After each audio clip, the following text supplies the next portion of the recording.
Hello बच्चों, कैसे हैं आप सब लोग। तो बच्चों, आज क्लास 12 फिजिक्स एनसीईआरटी के जितने भी फर्स्ट चैप्टर में न्यूमेरिकल हैं वो हम आज सब कवर करने वाले हैं।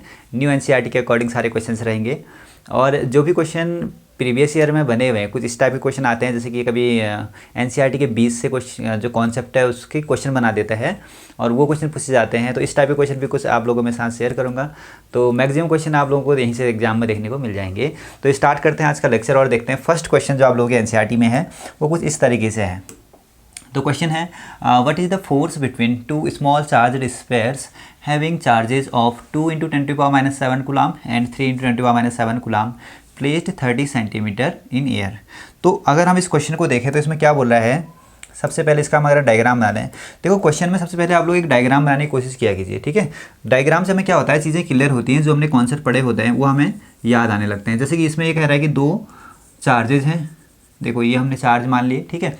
स्फेरिकल चार्ज कह रहा है तो स्फेरिकल चार्ज मान लो ये यहाँ पास है, ठीक। और हमने ये पढ़ा था एक डेरिवेशन में कि स्फेरिकल चार्ज किसी तरह बिहेव करते हैं, पॉइंट चार्ज की तरह बिहेव करते हैं। तो इसमें हमें कह रहा है कि जो चार्ज हैं इन पर हमें चार्ज की वैल्यू दे रखी है 2 × 10⁻⁷ कूलम। नेक्स्ट चार्ज है वो कितना है 3 × 10⁻⁷ कूलम। और दोनों अगर हम देखें तो पॉजिटिव चार्ज इसमें दे रखे हैं और बीच की डिस्टेंस हमें दे रखी है 30 सेंटीमीटर। तो सबसे पहले क्वेश्चन जब आप करेंगे तो सबसे पहले हम लोग गिवन हम लोग लिख लेंगे क्या क्या चीज़ इसमें गिवन है। तो यहाँ पर इस क्वेश्चन के अकॉर्डिंग हम देखें तो सबसे पहले हमें क्या गिवन है, इसमें Q1 दो चार्ज गिवन है, Q1 मान लो तो 2 × 10⁻⁷ कूलम। Q2 जो यहाँ पर हमें चार्ज दे रखा है 3 × 10⁻⁷ कूलम। R डिस्टेंस हमें गिवन है 30 सेंटीमीटर। इसको हम कन्वर्ट कर सकते हैं तो 30 × 10⁻⁻² किस में कन्वर्ट हो जाएगा, मीटर में कन्वर्ट हो जाएगा। ये तो सिंपल से आप लोगों को समझ में आ गया होगा। यहाँ तक हमने कूलाम लॉ पढ़ रखा है कि दो चार्ज पार्टिकल के बीच में जो कूलाम लॉ होता है इसके बारे में पता है कि इसकी वैल्यू होती है 1/4πε0 Q1 Q2 divided by R²। इसको आप लोग कभी कभी K भी लिख देते होंगे। तो ये हम लोग यहाँ पर फॉर्मूला इसमें अप्लाई करेंगे क्योंकि दो चार्ज पार्टिकल के बीच फोर्स यही हमारे पास होता है। इसमें सारी चीज़ें हमें गिवन है तो हम क्या कर देते हैं, इसमें सारी वैल्यू पुट कर देंगे। तो यहाँ से आ जाएगा F = 1/4πε0, इसकी वैल्यू सभी को पता होगी, ठीक है। Q1 Q2 अब अगर हम पुट कर दें तो 2 × 10⁻⁷, ठीक, और इनटू में 3 × 10⁻⁷,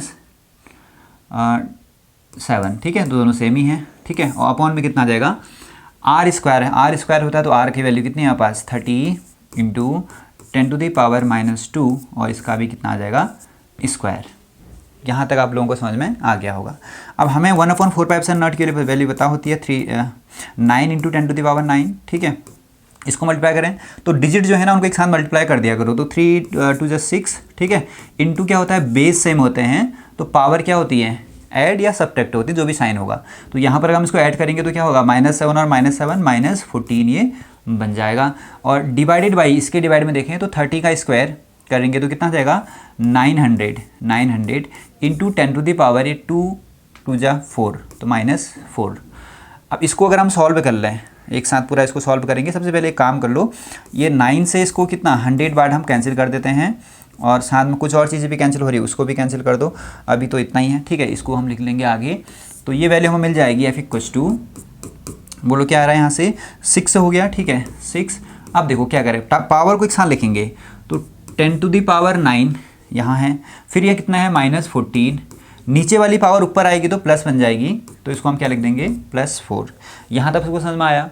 पर एक और चीज़ में रह गया 100 का मतलब होता है 10⁻², ऊपर लाऊंगा तो क्या बन जाएगा -2, ये हम लोग इसको लिख देंगे। तो यहाँ से टोटल वैल्यू आ जाएगी 6 × 10⁻, इसको सॉल्व करेंगे तो 9 और ये कितना हो गया 13, 9 और 4 प्लस में है तो 13, -1 और ये -2 बन के कितने हो जाएंगे -3। तो 6 × 10⁻³ न्यूटन इसका आंसर हो जाएगा। तो ये हमारे फर्स्ट क्वेश्चन का आंसर हो गया। तो मुझे लगता है सिंपल क्वेश्चन था, आप लोगों को समझ में आ गया होगा। तो ये हमें पूछा था कि फोर्स कितना है, हमने कूलाम लॉ इसमें लगाया और हमें इसकी वैल्यू मिल गई। बड़ा सिंपल सा क्वेश्चन था फर्स्ट, केवल फॉर्मूला अप्लाई करने के लिए क्वेश्चन है, ठीक है। आगे क्वेश्चन में हम बढ़ेंगे, नेक्स्ट क्वेश्चन देखते हैं। तो इसके बाद जो क्वेश्चन हमें दिख रहा है ये क्वेश्चन है, ठीक, इसको हम लोग करेंगे। तो देखते हैं क्वेश्चन में क्या है। The electrostatic force on a small sphere of charge 0.4 micro coulomb due to another small sphere of charge -0.8 microcoulomb in air is 0.2 newton. तो हमें अब इसमें क्या कर दिया, देखो पिछले वाले में फोर्स फाइंड करना था, इस वाले में आप लोग देख सकते हैं कि हमें फोर्स की वैल्यू पहले ही गिवन है 0.2 न्यूटन। किन किन के बीच में लग रहा है फोर्स, एक चार्ज है इसमें कितने का, सबसे पहले 0.4 माइक्रोकूलम का, और दूसरा कितने का है -0.8 माइक्रोकूलम। तो मतलब कि एक प्लस एक माइनस है, तो कैसा फोर्स होगा, अट्रैक्टिव फोर्स होगा। फिर से हम लोग सिमिलर पैटर्न में चलेंगे और एक डायग्राम हम यहाँ पर बना लेंगे। तो डायग्राम में सबसे पहले चार्ज को डिनोट कर दो, ये स्फेरिकल चार्ज हैं दो, ठीक है। और हमें पता है कि इन पर जो चार्ज है वो कितने का है 0.4 माइक्रोकूलम, और एक और है -0.8 माइक्रोकूलम, ये हमें दे रखे हैं। और हमें एक चीज़ और गिवन है, बीच की डिस्टेंस तो हमें फाइंड करनी होगी ना, हाँ, what is the distance between the two spheres, ये हमें फाइंड करनी है। तो अगर हम इसको r मान लें अभी, तो हमें r इसमें क्या करना है, फाइंड करना है। गिवन क्या है हमें इसमें, f गिवन है, f की वैल्यू गिवन है 0.2 न्यूटन। इतना आप लोग इसको समझ गए होंगे, ये बड़ा सिंपल सा भी कॉन्सेप्ट हमने इसमें यूज किया हुआ है। आगे अगर हम इसमें देखें तो गिवन जो वैल्यू है, मैंने बताया था आपको एक पैटर्न में अगर हम लेके चलें तो गिवन में क्या लिख देंगे, दो चार्ज गिवन है, फिर से 0.4 माइक्रोकूलम, कन्वर्ट कर देते हैं इसको, तो कितना आ जाएगा 0.4 इंटू 10⁻⁻6 कूलम। ऐसे अगर हम Q2 को लिखें तो Q2 कितना है, माइनस की जरूरत है नहीं, फिर भी अगर आप लोग लिख दें तो 0.8 माइक्रोकूलम, ठीक है। और यहाँ कितना आ जाएगा 0.8 इंटू में आ जाएगा 10⁻⁻6 कूलम। तो सिमिलर हमने इसको क्या कर दिया, SI यूनिट में कन्वर्ट कर दिया। और हमें गिवन है F की वैल्यू है 0.2 न्यूटन। फिर से हमें कूलम लॉ पता होता है, F = 1/4πε0 Q1 Q2 divided by r²। तो यही फॉर्मूला हम इसमें अप्लाई कर देंगे। तो F की वैल्यू रख दो 0.2, इसकी वैल्यू है 9 × 10⁹ पता है हमें ये, ठीक है। उसके बाद अगर हम Q1 की वैल्यू रखें तो 0.4 10⁻⁻6, नेक्स्ट वैल्यू है 0.8 10⁻⁻6। प्लस माइनस हम इसमें यूज़ नहीं करते हैं, वेक्टर क्वांटिटीज़ में प्लस माइनस यूज़ नहीं करोगे, जब स्केलर होगी तो हम प्लस माइनस का यूज़ कर रहे होंगे, ठीक है। तो यहाँ पर अपॉन में r² अगर हम लगा दें तो r की वैल्यू, अच्छा वो तो हमें फाइंड करनी है, तो r² ये हमें ऐसे ही रहेगा। इसके आगे हम क्या करेंगे, इसको इधर ले आते हैं, r² को 0.2 अपॉन में चले जाएगा, तो r² इधर आएगा ना, फिर ये मल्टीप्लाई में तो कहाँ जाएगा, डिवाइड में चले जाएगा, ठीक है। तो यहाँ से बन गया 9 और इसको मल्टीप्लाई करेंगे तो कितना आ रहा है, चलो इसको भी कर लेते हैं पहले, 9 इंटू 0.4 इंटू 0.8, ये वैल्यू मिलेगी। पावर को जैसा मैंने बताया था अभी एक साथ हम लोग कैलकुलेट कर लेंगे। तो पावर यहाँ 9, यहाँ -6, यहाँ -6, तो 9 पहले, ठीक है, -6 और कितना -6, तो ये दो पावर हमने इसमें रख दी हैं। और अपॉन में कितना जाएगा 0.2, इसको डिवाइड कर सकते हैं हम लोग, तो 2 टाइम्स ये कैंसिल हो जाएगा। यहाँ से r² की वैल्यू कितनी आ रही है, 9 × 2 = 18, और 18 को अगर हम मल्टीप्लाई करें 8 से तो कितना आ जाता है 144। तो पॉइंट है एक डिजिट के बाद, तो पॉइंट लगा दो, ठीक है। और इंटू में आ जाएगा 10⁻, टोटल इसको कैलकुलेट करो तो -3, कितना आ जाएगा -3। तो यहाँ से अगर हम r² लिखें, थोड़ा इसको ठीक करके लिख देते हैं, पॉइंट को अगर मैं एक डिजिट और कहाँ ले जाऊँ, राइट में ले जाता हूँ, ठीक है। तो कितना बन जाएगा 144 इंटू 10⁻⁻4। ये आप सभी को पता होगा, पॉइंट को अगर हम राइट में ले जाते हैं, जितने डिजिट आप उसको राइट में शिफ्ट करेंगे उतनी पावर माइनस में ऐड होती है। तो मैंने एक डिजिट शिफ्ट किया तो पावर एक ऐड कर दी माइनस में, तो टोटल कितना हो गया, -3 पहले से ही था, -4 हो गया। अब इसको अगर हम लोग आगे सॉल्व करें तो हमें r की वैल्यू निकालनी है, तो इधर आप अंडर लगा देंगे। अंडर कितना बन जाएगा 144, और ये 10⁻, अगर हम देखें तो कितना है -4। इसको सॉल्व करो तो कितना आएगा, 144 की वैल्यू होती है 12, इंटू ये बन जाएगा 10⁻⁻2, और ये मीटर में वैल्यू आ जाएगी। या और करके आप लिख सकते हैं 12 में 10⁻⁻2 को हम सेंटी बोलते हैं, तो कितना बन जाएगा सेंटीमीटर। तो कितना आंसर आया 12 सेंटीमीटर, ये देख लेना, ठीक है। यहाँ तक आप लोग इसको समझ गए होंगे। तो सेकंड क्वेश्चन ये था। उसके बाद और कुछ और भी बोल रहा है बी पार्ट में, कह रहा है कि what is the force on second sphere due to first. देखो ना, ये अगर हम निकालें तो हमने क्या निकाला, अगर हम बात करें इस चार्ज की तो इस पर फोर्स कितना लग रहा है, तो आप फॉर्मूला क्या लगाते F equal to 1/4πε0 Q1 Q2 by are square. अगर मैं बोलता इससे इसमें कितना लगेगा तब कितना फोर्स लगेगा, तब भी कूलाम लॉ ही होता। जब भी दो चार्ज पार्टिकल होंगे तो कूलाम लॉ तो हम अप्लाई करेंगे ना। तो हम चाहे इससे इस पर फोर्स कितना लग रहा है ये बोलें, फिर चाहे हम इससे इस पर बोलें, तो वैल्यू तो सेम ही आएगी। तो फोर्स कितना था हमारे पास 0.2 न्यूटन था, तो इसीलिए हम क्या कहेंगे force on second square due to first बोल रहा है तो हम कितना लेंगे 0.2। तो क्या लिखेंगे, तो force on second square due to first is also 0.2 newton. तो ये भी हमारा आंसर हो गया। तो दो क्वेश्चन हम लोग कर चुके हैं। तो फिर नेक्स्ट क्वेश्चन आप लोग यहाँ पर देख रहे होंगे, क्या कह रहा है इसमें देखते हैं।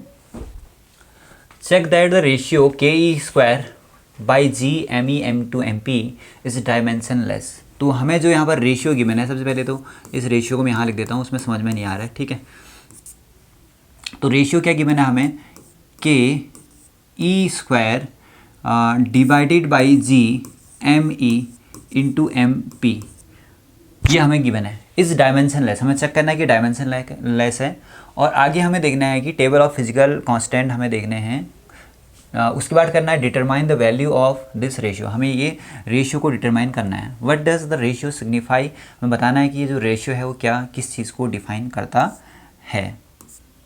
तो इसको हम कैसे करेंगे एक बार समझना, से पहले डायमेंशनलेस चेक कर लेते हैं फिर, ठीक है, फिर आगे बढ़ेंगे। तो यहाँ पर आप लोग जैसे देख सकते हैं ना, के तो ठीक है, ई स्क्वायर का मतलब क्या है, ई एक चार्ज तो हुआ, तो एक चार्ज है तो दूसरा चार्ज तो कितना बन जाएगा क्यू स्क्वायर। सपोज करो कि एक चार्ज होता कौन ई, दूसरा चार्ज भी कितना होता ई, तो कितना लिखते हैं इसको, या तो लिखते Q1 Q2 को ई स्क्वायर लिखते, मतलब कि यहाँ पर ये हम क्या कह सकते हैं Q1 है और दूसरा कौन है Q2, तो Q1 Q2 कितना बन जाएगा ई स्क्वायर। तो के Q1 Q2 हम देखें तो ऊपर है, ठीक है, और नीचे अगर हम देखें तो कौन है बताओ, ये G M E into M P. ये ऐसा नहीं है कुछ जी M1 M2, ये किस में आता है ग्रेविटेशन में। और के Q1 Q2 कहाँ आता है, ये आता है किस में इलेक्ट्रोस्टैटिक्स में। तो मतलब ये दो फोर्स बन सकते हैं, एक तो इलेक्ट्रोस्टैटिक बन सकता है, दूसरा ग्रेविटेशनल बन सकता है। पर इसमें एक चीज़ की कमी है, देखो के Q1 Q2 बाई कितना होता है आर स्क्वायर, यहाँ भी जी M1 M2 बाई कितना होता है आर स्क्वायर। तो एक काम करते हैं, इसके न्यूमरेटर और डिनोमिनेटर को मैं आर स्क्वायर से अगर डिवाइड कर दूँ, समझना इसको, अगर मैं इसको अभी ये चीज़ नहीं भी आई तो यहाँ पर समझ लो, अगर मैं इसको न्यूमरेटर और डिनोमिनेटर को आर स्क्वायर से डिवाइड कर दूँ तो फिर ये रेशियो क्या बनेगा देखना, dividing denominator and numerator by are square, ये आप लिख सकते हैं। ये मैंने डिवाइड कर दिया, यहाँ भी मैंने क्या कर दिया G M E into M P divide by are square, कोई फ़र्क नहीं पड़ेगा, आर स्क्वायर से आर स्क्वायर कट जाएगा, फिर से ये चीज़ आ जाएगी। तो मतलब आप इस क्वांटिटी को ऐसे भी लिख सकते हैं। अब अगर आप लोग इसको देखें के e square by are square, के कौन होता है 1/4πε0, ठीक है। तो ये पूरा कौन बन गया बताओ, ये कूलाम फोर्स नहीं बन गया, या इसको हम इलेक्ट्रिक फोर्स भी कह सकते हैं, इलेक्ट्रोस्टैटिक फोर्स एफ ही लिख देता हूँ। दूसरा अगर हम देखें तो ग्रेविटेशनल फोर्स बन गया ये एफ जी, क्या बोलते हैं इसको एफ जी, ये वाला कौन बन गया एफ जी। तो इसका मतलब ये फोर्स है ये भी फोर्स है, अगर मैं दोनों की डायमेंशन लिख दूँ तो डायमेंशन तो सेम ही होती है, फिर फोर्स की कितनी होगी एम एल T-2 इसकी भी आएगी और इसकी भी कितनी आएगी ML T-2 इसकी भी आएगी। तो इसका मतलब इनकी कोई डायमेंशन निकलेगी, ऊपर लेके जाओगे तो M से M कट जाएगा तो M 0 बचेगा, डायमेंशन L0 और कितना T0। तो इसका मतलब क्या प्रूव हो गया कि डायमेंशन लेस है। उसके बाद अगर हम सेकंड देखें इसमें, तो look up the table of physical constant and determine the value of this ratio. हमें फिजिकल कांस्टेंट जो के और कौन है जी हैं, मतलब इनकी टेबल देखनी है, टेबल के हमें पहले से पता है, ठीक है। तो इनको रख देंगे इसमें और हम इस रेशियो की वैल्यू एग्जैक्ट हम फाइंड करेंगे। तो जैसे हम इसमें वैल्यू पुट करें तो क्या रखेंगे, देखो सबसे पहले एक काम करते हैं, यहाँ से के की वैल्यू रख दो, के की वैल्यू कितनी होती है 9 × 10⁻⁹। ई की वैल्यू रख दो तो 1.6 10⁻⁻19 और इसका भी कितना आ जाएगा स्क्वायर, स्क्वायर तो पहले से ही है इसमें ना, ये आ जाएगा अपॉन में जी कितना होता है 6.67 × 10⁻⁻11 ये हो जाएगा, ठीक है। और M E mass of electron कितना होता है, मास ऑफ इलेक्ट्रॉन की वैल्यू होती है 9.1 10⁻31 किलोग्राम, पता होगा नहीं तो नोट कर लेना, ठीक है। मास ऑफ प्रोटॉन की वैल्यू होती है 1.67 × 10⁻27, ठीक है 27 किलोग्राम। ये भी अगर याद नहीं है आप लोगों को तो आप इसको नोट कर लेंगे। तो ये हमने जो सारे कांस्टेंट थे, जैसा मैंने बोला था कि कांस्टेंट को देखो टेबल में और इसको रख दो, तो सारे कांस्टेंट हमने पुट कर दिए इसमें। ये मास ऑफ इलेक्ट्रॉन है, ठीक है, और ये मास ऑफ प्रोटॉन है, MP mass of proton, ME क्या है, मास ऑफ इलेक्ट्रॉन। जब आप लोग इसको सॉल्व करेंगे, अब इतना ज़्यादा कैलकुलेशन मैं भी नहीं कर रहा इसमें, ठीक है, ये आप जब सॉल्व करेंगे तो इसकी वैल्यू कुछ 2.26 करके आएगी, ठीक है, और इंटू 10⁻39 कितना आ रहा होगा, 39, ये वैल्यू इसकी आप लोग देखेंगे सॉल्व करके ये मिल रही होगी, ठीक है, 39 ये हमें मिल रहा होगा। तो ये हमने रेशियो की वैल्यू फाइंड कर ली। Determine the value of this ratio कह रहा था, तो ये रेशियो की वैल्यू ये फाइंड हो जाएगी। What does the ratio signify, तो हमें ये रेशियो क्या बताता है, याद रखना, ये हमें ये बताता है कि ये वैल्यू किसकी आई है। अगर हम इसको देखें तो ये वैल्यू किसकी है बताओ, ये इसकी वैल्यू तो है FE और किसकी, FG की, ये तो था ही, FE और FG तो था ही रेशियो, हमने देखा था ये ही इतना आया था, तो इसका मतलब इसको हम FE/FG लिख सकते हैं। और इसकी वैल्यू कितनी आ रही है, 2.26 इंटू 10⁻, इतना आ रहा है 39। तो ये बता रहा है कि जो इलेक्ट्रोस्टैटिक फोर्स होता है, इसको अगर हम यहाँ पर इसको मल्टीप्लाई कर देते हैं इधर, ठीक है, तो क्या मिल जाएगा, ये FE जो बन जाएगा ये आएगा 2.26 और इंटू 10⁻39 और इंटू में कितना आ जाएगा FG। तो मतलब कि यहाँ पर क्या निकला, जो FE है ना, ये FG का 10⁻39 10⁻40 कह सकते हो आप इसको, इतना टाइम्स ग्रेटर देन होता है कौन, इलेक्ट्रोस्टैटिक फोर्स। तो मतलब ग्रेविटेशनल फोर्स इलेक्ट्रोस्टैटिक फोर्स के कंपैरिजन में कैसा है, नेग्लिजिबल है। तो क्या कह सकते हैं, this ratio signify that the electrostatic force is, क्या कह सकते हैं, 2 × 2 6 × 10⁻39 टाइम्स ग्रेटर देन किससे, ग्रेविटेशनल फोर्स से। तो ये पॉइंट आप लोगों को इतना सा लिख देना है। तो ये क्वेश्चन भी आप लोग समझ गए होंगे। आगे क्वेश्चन की ओर बढ़ते हैं। Explain the meaning of the statement electric charge of a body is quantized. तो हमें ये बताना है कि जो इलेक्ट्रिक चार्ज होता है वो क्वांटाइज्ड होता है किसी बॉडी में, कैसे इसको एक्सप्लेन करेंगे, क्या होता है इसका मतलब वो समझते हैं। जैसे कि आप क्या करते हैं, जब किसी बॉडी से किसी दूसरी बॉडी में जब चार्ज को ट्रांसफ़र करते हैं, जैसे कि आपने वो स्केल वाला एक्सपेरिमेंट किया था, ठीक है, रब करने वाला, तो उसमें क्या होता है, उस बॉडी से दूसरी बॉडी में चार्ज ट्रांसफ़र होता है। तो हमें ये बताना है कि चार्ज को किस अमाउंट में ट्रांसफ़र किया जा सकता है। तो पहली बात तो आप याद रखेंगे कि सबसे मिनिमम अमाउंट जो आप चार्ज को ट्रांसफ़र कर सकते हैं वो E होता है। E मतलब इलेक्ट्रॉन के बराबर 1.6 × 10⁻19 कूलाम। ये सबसे स्मॉलेस्ट चार्ज है जो एक बॉडी से दूसरे बॉडी में जा सकता है, इससे कम नहीं जा सकता। और अगर लार्ज अमाउंट में चार्ज आ रहा है तो कैसे जाएगा, तो बेटा ये भी याद रखना है, जब चार्ज आता है तो E के मल्टीपल में ही जाता है। जैसे कि 10 इलेक्ट्रॉन, 20 इलेक्ट्रॉन, 25 इलेक्ट्रॉन, ऐसे आप लोग ट्रांसफ़र कर सकते हैं। 1.5, 2.5, 10.5 ऐसे आप इलेक्ट्रॉन को ट्रांसफ़र नहीं कर सकते हैं। तो इसी को हम लोग बोलते हैं क्वांटाइजेशन। अब इसको हम लोग लिखेंगे कैसे, जो मैंने 1.5, 2.5 बोला, इसको हम ट्रांसफ़र नहीं कर सकते हैं, इसको हम बोलते हैं इंडेफिनिट क्वांटिटी। तो इसीलिए इंडेफिनिट वे में चार्ज को हम डिवाइड नहीं कर सकते। तो स्टेटमेंट में 2 में बता देता हूँ, जो आपको ठीक लगेगा आप लोग लिख देना। According to quantization, the charge cannot be divided. The charge cannot be divided indefinitely, ठीक है।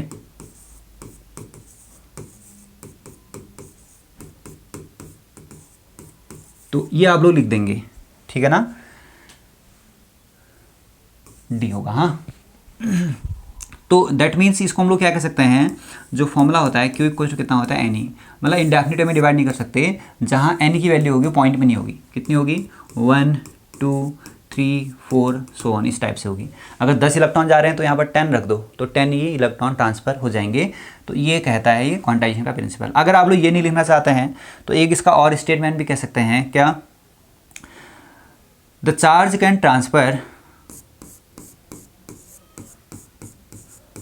the charge can transfer in the form of, किस फॉर्म में होता है, in the form of integral multiple of E। ये तो यही चीज़ तो है सेम, ठीक है, इन द फॉर्म ऑफ क्या कह सकते हैं, इंटीग्रल, ठीक है, इंटीग्रल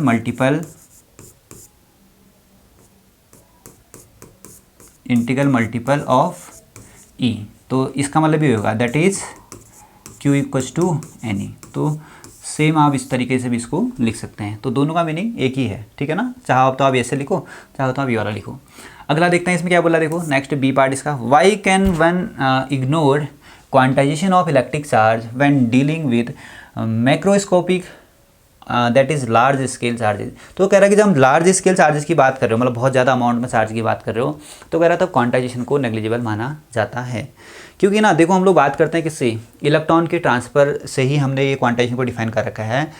तो इलेक्ट्रॉन का चार्ज तो होता है क्या, बहुत कम, ठीक है ना। इसीलिए हम क्या करते हैं, जब लार्ज स्केल में हम बात करते हैं तो हम तब वहाँ पर क्वांटाइजेशन की बात नहीं करते हैं। तो इसका मीनिंग यही है कि इसका मतलब कि जो इलेक्ट्रॉन का चार्ज होता है क्या होता है, बहुत ही छोटा होता है, बहुत कम होता है, उसी पर डिफाइन है क्वांटाइजेशन। तो फिर अगर लार्ज स्केल के कंपेरिजन बहुत कम है तो फिर क्वांटाइजेशन को भी हम लोग क्या करेंगे, नेग्लिजिबल मानेंगे, या वहाँ पर उसको कंसिडर हम लोग नहीं करेंगे। तो क्या कह सकते हैं, सिंस, आप लोग इसका एक्सप्लेनेशन लिख देंगे, मैं इसको हटा दूँ पूरा, तो इसका एक्सप्लेनेशन क्या लिख देंगे, since the charge on electron, क्या कह सकते हैं, since the charge on electron is very small, is very small as compare to, किसके कंपैरिजन में, as compare to large scale charge, large scale charge, ठीक है ना। तो इतना सा आप लिख देंगे तो ये एक्सप्लेन हो गया, समझ में आ गया होगा। बढ़े आगे क्वेश्चन की ओर। नेक्स्ट क्वेश्चन देखते हैं, when a glass rod is rubbed with silk cloth charge appear both, ठीक है, चार्ज अपेयर ऑन बोथ, दोनों में चार्ज अपेयर होता है। A similar phenomenon is observed with many other pairs of bodies, explain how this observation is consistent with the law of conservation of charge. तो ये क्या कह रहा है, ध्यान देना, बहुत सारे बॉडीज को जो हम क्या करते हैं, रब करते हैं तो उनमें चार्ज आता है। जैसे कि एक दे रखा है सिल्क को किसके साथ, ग्लास रॉड के साथ, ग्लास रॉड को सिल्क के साथ मतलब रब करो तो क्या आएगा, दोनों में चार्ज आता है, एक पॉजिटिव एक में नेगेटिव। सिमिलरली अगर हम प्लास्टिक को किससे कर दें, प्लास्टिक को अगर आप लोग कर दो ऊल से कर दो, ठीक है, तो उसमें भी क्या आ जाएगा, दोनों में चार्ज आ जाएगा। तो ऐसे इसमें बोल रहा है, पर इसमें ये कह रहा है कि ये जो सारे बॉडीज़ होते हैं, पेयर ऑफ बॉडी होते हैं, ये कैसे law of conservation of charge को फॉलो करते हैं, ये हमें एक्सप्लेन करना है। तो क्या ये पहले फॉलो करते हैं कि नहीं, ये आप लोग देख सकते हैं। मैं इसको यहाँ एक्सप्लेन करता हूँ, देखना कैसे। अगर मान लो हमारे पास एक रॉड है, ठीक है, ये ग्लास रॉड मान लो, और ये जैसे कि बोल रहा है सिल्क क्लॉथ, वही हमने ले लिया। अगर हम इसमें इनिशियली चार्ज देखें तो पहले मान लो Q1 की जो चार्ज की वैल्यू होगी वो कितना होगा, 0। इसमें अगर हम चार्ज की वैल्यू बात करें कितनी होगी, 0। अरे इस पर कोई चार्ज नहीं है, रब करने से पहले की बात कर रहा हूँ, ठीक है। जब हमने रब कर दिया तो रब करने के बाद क्या होता है, इसमें से कुछ इसमें इलेक्ट्रॉन ट्रांसफ़र हो जाते हैं। तो इसमें इलेक्ट्रॉन ट्रांसफ़र हो गए तो इस पर कैसे चार्ज आएगा, पॉजिटिव। सेम अमाउंट में इसमें कैसे चार्ज आएगा, नेगेटिव। अब बताओ मुझे इनका टोटल चार्ज अब भी कितना है। पहले जो टोटल चार्ज था वो कितना था, Q equals to Q1 plus Q2 करते ना, तो कितना आता, 0 प्लस 0 इक्वल टू कितना आता, 0।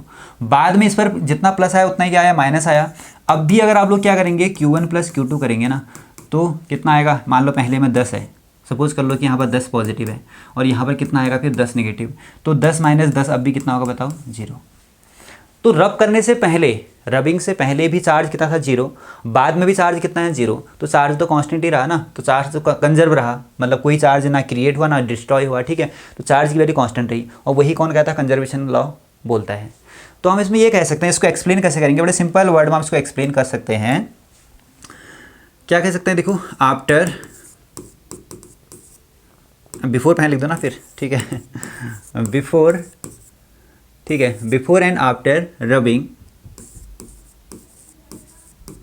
Before and after rubbing the pair of bodies, ठीक है, the pair of body, the charge, the net charge बोलो, ठीक है, the net charge on both, ठीक है, the net charge on both is remains same, और क्या कह सकते हैं, कांस्टेंट,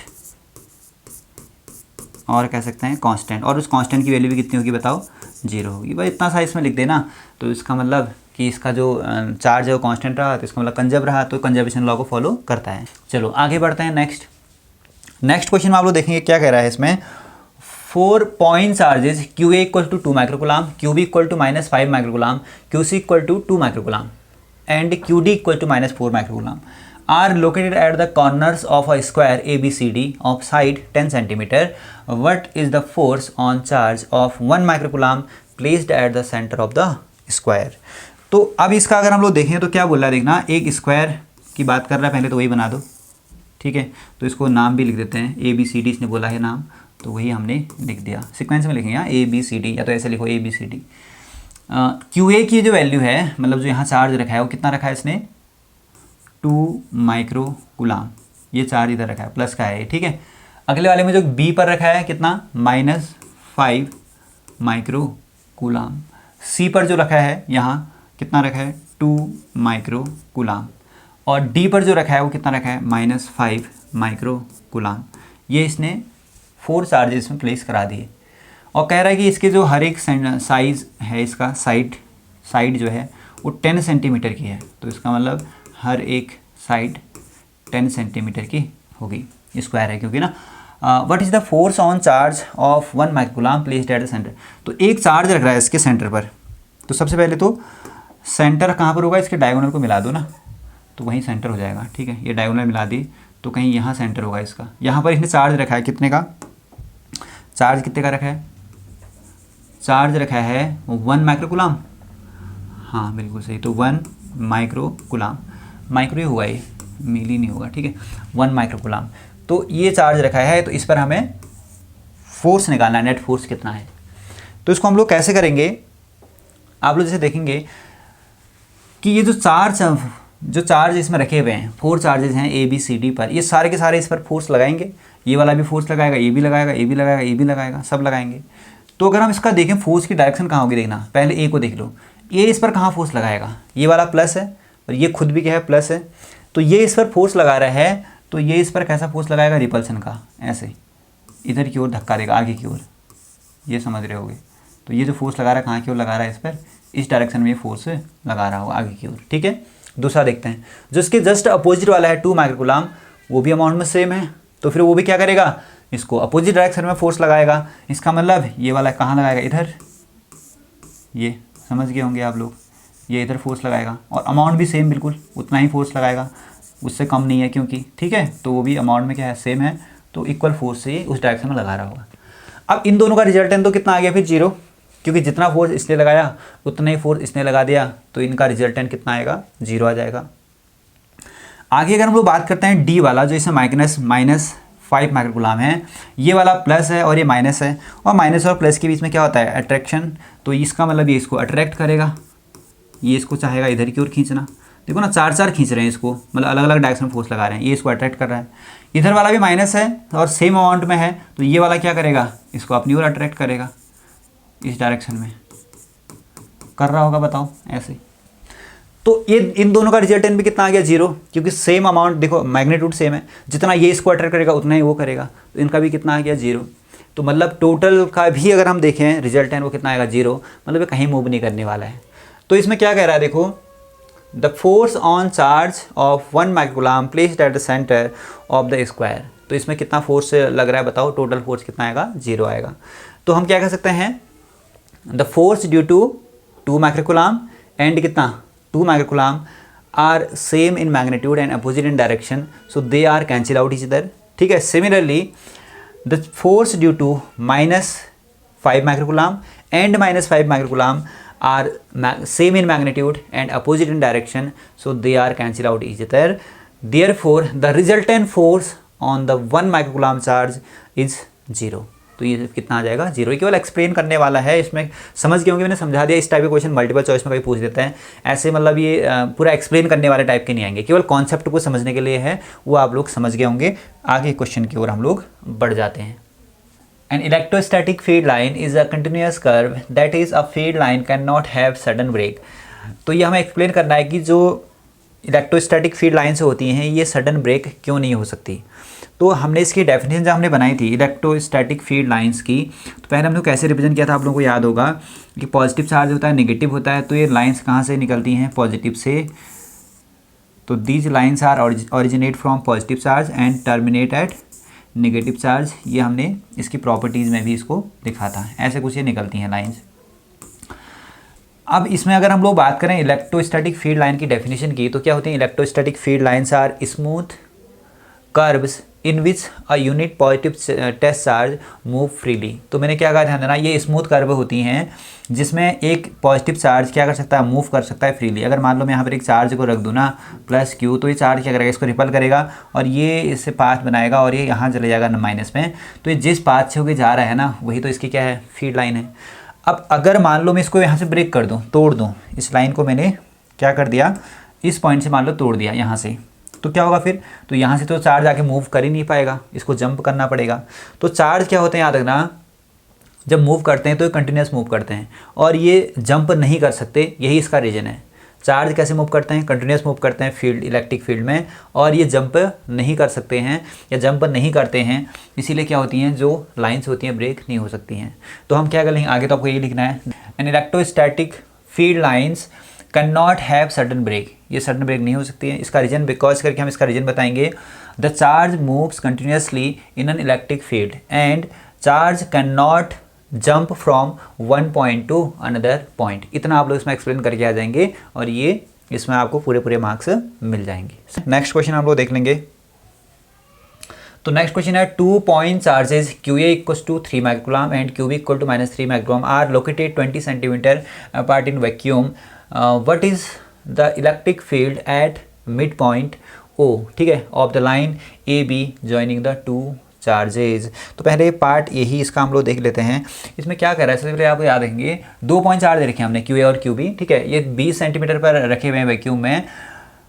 तो हमें क्या निकालना है? What is the electric field at the mid point O lining joining the line AB। तो हमें 2 चार्ज दे रखे हैं, देखो एक चार्ज ये है, फिर से हम लोग डायग्राम एक बना लेते हैं इसका। तो ये 2 चार्ज हमें दे रखे हैं और जिनके बीच की डिस्टेंस है कितना? 20 सेंटीमीटर वैक्यूम में रखे हुए हैं। और QA जो है इसकी वैल्यू है 3 माइक्रोकूलम और जो QB है इसकी वैल्यू है -3 माइक्रोकूलम, ठीक है, सही है। तो हमें क्या निकालना है? मिड पॉइंट पर हमें इलेक्ट्रिक फील्ड निकालना है। तो मिड पॉइंट कहीं यहाँ होगा, O मान लेते हैं, ठीक है, लेट मिड पॉइंट इज क्या मान लेंगे? O मान लेंगे। तो इसमें अगर हम देखें तो सबसे पहले मिड पॉइंट में इलेक्ट्रिक फील्ड निकालना है, तो हम क्या करेंगे? इसके थ्रू इलेक्ट्रिक फील्ड निकालेंगे, इसके थ्रू निकालेंगे, फिर देखेंगे कि दोनों का नेचर कैसा है। तो मैंने आप लोगों को एक चीज़ यहाँ पर आप लोगों को ये बताया है, वो आपको याद भी रखना है। क्या याद रखना है? जब हम किसी पॉइंट पर इलेक्ट्रिक फील्ड को निकालते हैं तो सबसे पहले हम वहाँ पर डायरेक्शन चाहिए होती है। बिना डायरेक्शन के हम इसको मैग्नीट्यूड को हम कैलकुलेट नहीं कर पाएंगे। तो सबसे पहले हमें डायरेक्शन यहाँ पर पता करनी पड़ेगी। तो जब ये अपना इलेक्ट्रिक फील्ड इस पॉइंट पे बनाएगा तो हमें इसकी डायरेक्शन निकालनी पड़ेगी। दूसरा, ये वाला चार्ज जब यहाँ पर अपना इलेक्ट्रिक फील्ड बना रहा है तो उसकी डायरेक्शन भी हमें निकालनी पड़ेगी कि वो इलेक्ट्रिक फील्ड बना किधर रहा है। तो जब भी हम किसी पॉइंट पर इलेक्ट्रिक फील्ड की डायरेक्शन पता करना चाहते हैं तो एक ट्रिक है इसके लिए, वहाँ पर एक चार्ज इमेजिन कर लेना। और चार्ज कैसे इमेजिन करना है? प्लस का। ये खाली इमेजिन कर लेंगे, रखेंगे, वहाँ पर कोई चार्ज है नहीं, ठीक है, केवल इमेजिन करना है। तो अब ये चार्ज जहाँ मूव करेगा ना वहीं इसकी डायरेक्शन हो जाएगी। बड़ा सिंपल सा लॉजिक है। तो अगर मैं इसके थ्रू निकालना चाहूँ, देखना ये पॉजिटिव चार्ज है 3 माइक्रोकूलम को पॉजिटिव, तो पॉजिटिव को क्या करेगा? रिपल करेगा। तो हमें कंफर्म हो गया कि इसके थ्रू जो इलेक्ट्रिक फील्ड की डायरेक्शन आएगी वो कहाँ को आएगी? इधर। इसको E1 कह देता हूँ मैं अभी, सही है। अब वो वाला कैसा बताओ? माइनस है, और माइनस उस चार्ज को जो हमने केवल इमेजिन करा हुआ है, ठीक है, चेक करने के लिए फील्ड कहाँ है, तो वो वाला चार्ज क्या करेगा? इसको अपनी ओर अट्रैक्ट करेगा। इसका मतलब उसके थ्रू जो फील्ड आएगा उसकी डायरेक्शन भी कहाँ होगी? इधर की ओर ही हमें मिलेगी। तो इसको अगर हम लोग क्या नाम लिख दें? E2। तो E1 E2 अगर हम देखें तो दोनों कहाँ हैं? सेम डायरेक्शन में हैं।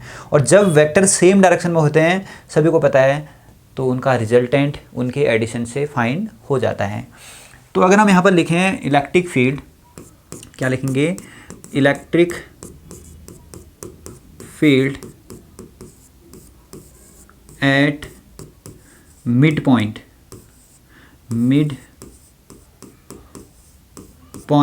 ठीक है, ड्यू टू 3 माइक्रोकूलम चार्ज, ठीक है। इसके थ्रू निकालें तो इसको E1 बोल दे रहे हैं। E1 की वैल्यू आ जाएगी, फॉर्मूला होता है 1/4πε0 Q डिवाइडेड बाई R²। और R कौन होगा बताओ? मिड पॉइंट है तो 10 सेंटीमीटर का क्या आ जाएगा? स्क्वायर। ये तो होगा 20 सेंटीमीटर टोटल है तो कितना है? हाफ कितना होगा? 10 सेंटीमीटर। तो अब इसकी अगर हम वैल्यू पुट कर दें इसमें, तो इसकी वैल्यू क्या होती है? 9 × 10⁹ 9। क्यू की वैल्यू कितनी है 3 माइक्रोकुलाम है, तो इसको क्या कर दें 10⁻⁻6 कर देते हैं, कुलाम में कन्वर्ट हो जाएगा। इसमें भी दिक्कत है, देखो ये 10 सेंटीमीटर है तो क्या लिखेंगे 10 × 10⁻², अभी मीटर में कन्वर्ट हो जाएगा, इसका कितना आ जाएगा बताओ स्क्वायर। तो यहाँ तक सभी को समझ में आ गया होगा, सिंपल सा, कोई भी प्रॉब्लम नहीं है इससे कैलकुलेशन करने में, ठीक है। तो E1 इक्वल टू ये कितना बन गया, मैंने क्या बताया था कि जो डिजिट है उनको एक साथ करना, तो 9 × 3 कितना हो जाएगा 27। बेस सेम है, देखो पावर क्या है 9 है और वहाँ कितना है -6। डिवाइड में देखते हैं, डिवाइड में अच्छा ये कितना हो जाएगा, ये -2 है, इधर 1 है, तो -1 -2, पावर 2 है तो -2, इतना तो आप लोग इसको कर लेंगे। अब इसको अगर हम पूरा वैल्यू निकालें तो कितना आ रहा है 27 × 10⁻, ये तो हो जाएगा 3, एक ऊपर आ रहा है ये वाला +2, तो ये 5 हो जाएगा। तो E1 की वैल्यू कितनी आ जाएगी बताओ, ये आ जाएगी 27 × 10⁵ न्यूटन पर कूलाम यूनिट होती है इलेक्ट्रिक फील्ड की। ये आया E1। अब सिमिलरली अगर हम E2 देखेंगे तो E2 भी तो सेम ही होना चाहिए बताओ, क्योंकि मैग्नीट्यूड उसका भी सेम ही है, पर डायरेक्शन उधर होगी क्योंकि वो माइनस में था, तो माइनस प्लस का यूज़ नहीं करेंगे, केवल डायरेक्शन बताएंगे, ठीक है। तो सिमिलरली अगर हम E2 लिखें, similarly electric field at mid point due to -3 microcoulomb, तो उसको E2 बोल दे रहा हूँ मैं, तो सिमिलरली E2 लिख देना सीधे सीधे, तो ये भी उतना ही आएगा। फिर क्या ही सॉल्व करें इसको, ठीक है, डिस्टेंस सेम है, चार्ज का मैग्नीट्यूड सेम है, तो कितना आएगा 27 × 10⁵ न्यूटन पर कूलाम। अब नेट कैसे निकलेगा, दोनों क्या है सेम डायरेक्शन में, तो सेम डायरेक्शन में तो ऐड हो जाएंगे फिर, तो क्या लिखोगे therefore net field at O point है, ठीक है। तो वहाँ पर नेट फील्ड निकालेंगे तो कितना आएगा E = बोलो E1 और ये प्लस कितना आ जाएगा E2, दोनों को ऐड कर देंगे, तो यहाँ से E की वैल्यू जो आएगी 27 कितना हो जाएगा 54 × 10⁻, कितना है 5, और ये न्यूटन पर कूलाम, ये वैसे इसकी वैल्यू हो जाएगी, यही इसका आंसर हो जाएगा फाइनल। तो ये क्वेश्चन भी आप लोगों को समझ में आ गया होगा। आगे क्वेश्चन की ओर बढ़ेंगे, नेक्स्ट क्वेश्चन देखते हैं क्या है। A system has 2 charges QA = 2.5 × 10⁻⁻7 coulomb and QB = -2.5 × 10⁻⁻7 coulomb located at point A हमें दे रखा है, पॉइंट B भी हमें दे रखा है जहाँ जहाँ पर ये लोकेटेड हैं, ठीक है। What are the total charge and electric dipole moment of the system. देखो ध्यान देना, बड़ा सिंपल सा क्वेश्चन, और ये इस टाइप का क्वेश्चन एग्जाम में पूछा गया है प्रीवियस ईयर में, और काफ़ी बार इस टाइप के क्वेश्चन पूछे गए हैं। ये वाले क्वेश्चन होते हैं ना जिनमें हमें कोऑर्डिनेट पॉइंट से दिए होते हैं, कोऑर्डिनेट पोजीशन दी होती है इन कोऑर्डिनेट एक्सिस के टर्म में, तो इस टाइप के जो क्वेश्चंस होते हैं ये मोस्ट इंपॉर्टेंट होते हैं, ये आप याद रखेंगे, और होते बड़े सिंपल से हैं। तो इसका अगर हम डायग्राम बनाएं तो थोड़ा समझना इसको क्या कह रहा है। देखो ना, पहले तो इसमें क्या है, कोऑर्डिनेट एक्सिस में 2.0 है, एक ही बच रहा है, कौन जेड एक्सिस में, यहाँ भी किस में ट्रैवल कर रहा है केवल जेड में, तो इसमें मतलब एक्स वाई में तो ट्रैवल ही नहीं करेगा, तो केवल कहाँ करेगा जेड में, तो हमें एक ही डायरेक्शन चाहिए। तो मान लो जेड एक्सिस आप यहाँ मान लें, चलो इसको मैं जेड मान लेता हूँ, इसको क्या मान लो मैं जेड एक्सेस, तो हमें एक्स वाई की ज़रूरत है ही नहीं क्योंकि वहाँ तो ये ट्रैवल कर ही नहीं रहा है। तो जेड एक्सेस में इसको मिड पॉइंट मान लेता हूँ मैं O, तो यहाँ से राइट को क्या हो जाएंगे प्लस, इधर से माइनस। अब आप सोचेंगे जेड तो हम ऐसे बनाते हैं, तो ऐसे बना लेना, कोई फ़र्क नहीं पड़ता, ठीक है, कैसे बनाओ। तो इसमें क्या कह रहा है, देखो दो QA और QB 2 पॉइंट हैं, पर QA जो है ना वो -15 पर है, तो लेफ्ट साइड में होगा, फिर यहाँ मान लेते हैं कहीं, ये समझ रहे होंगे ना, सिंपल सा पॉइंट है। तो इसको क्या मान लूँ मैं 0, 0, -15, केवल जेड में चला है।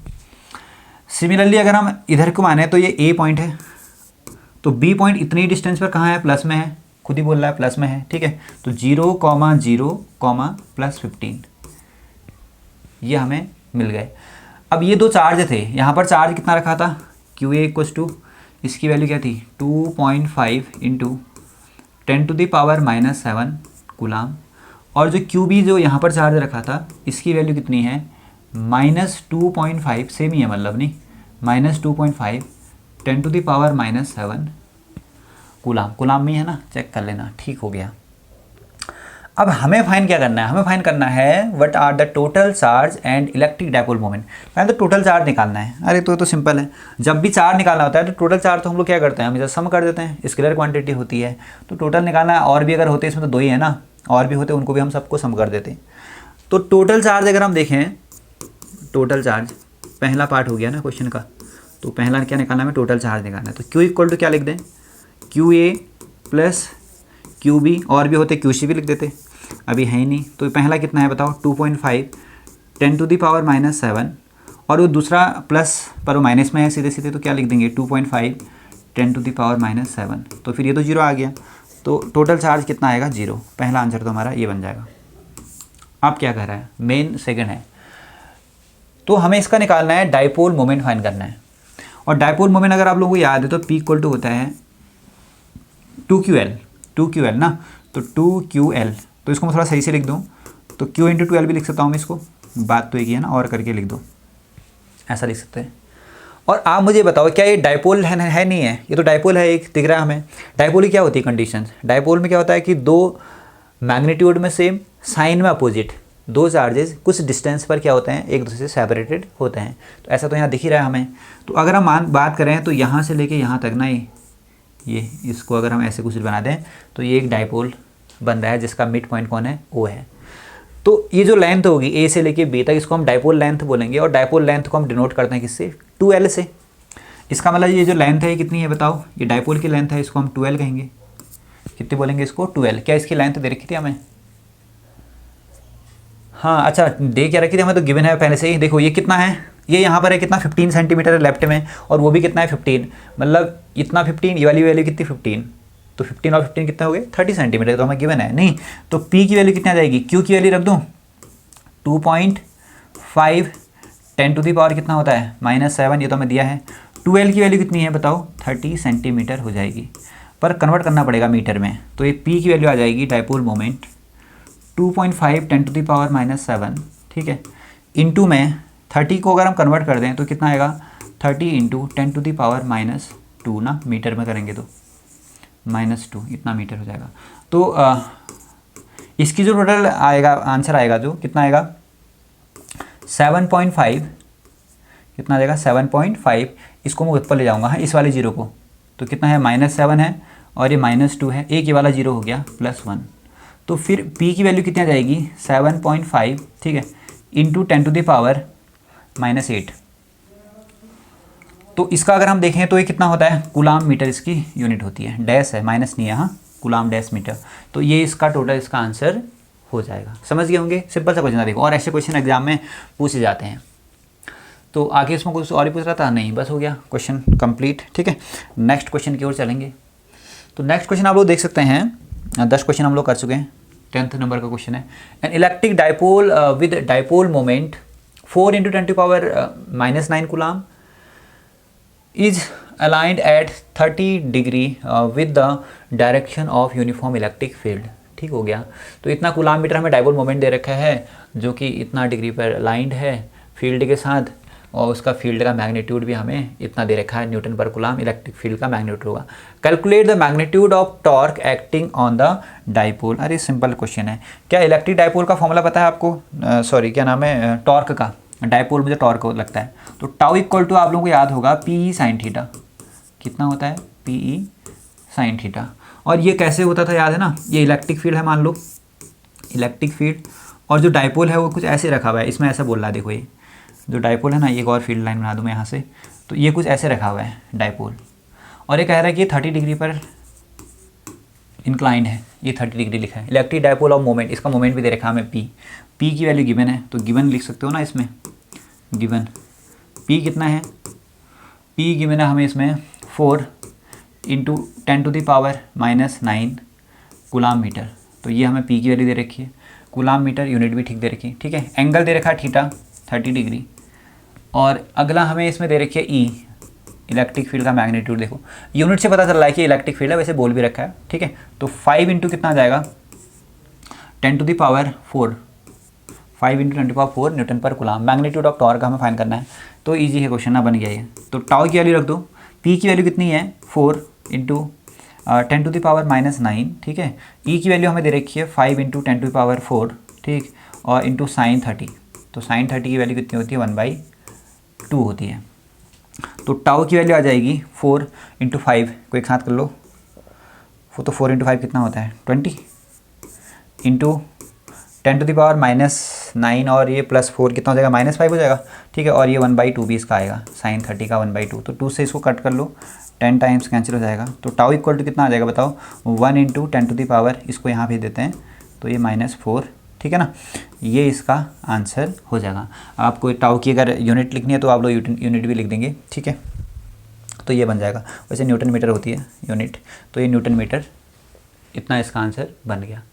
तो मुझे नहीं लगता इसमें कोई प्रॉब्लम है, ये आप लोगों को समझ में आ गया होगा। नेक्स्ट क्वेश्चन देखते हैं। इसमें क्या कह रहा है, polythene piece rubbed with wool is found to have a negative charge of, ये हमें दे रखा है कि ये क्या, किसको, एक प्लास्टिक को, पॉलीथीन को सॉरी, किससे, ऊल से रब किया गया और उसमें पाया गया कि इतना उस पर चार्ज नेगेटिव आया है।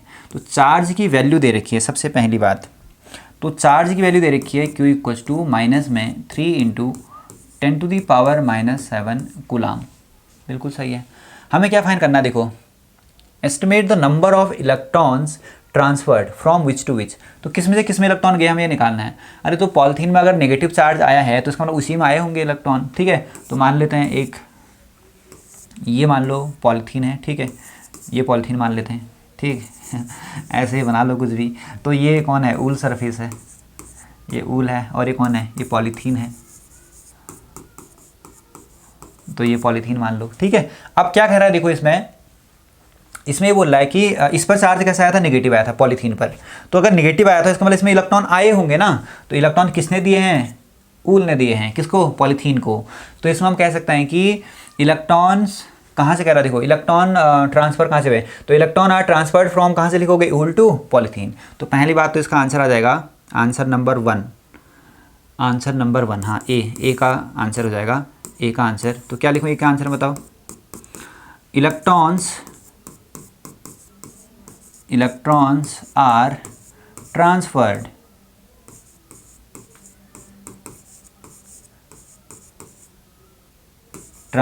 फ्रॉम, कहाँ से कहाँ लिखोगे, transferred from wool to polythene,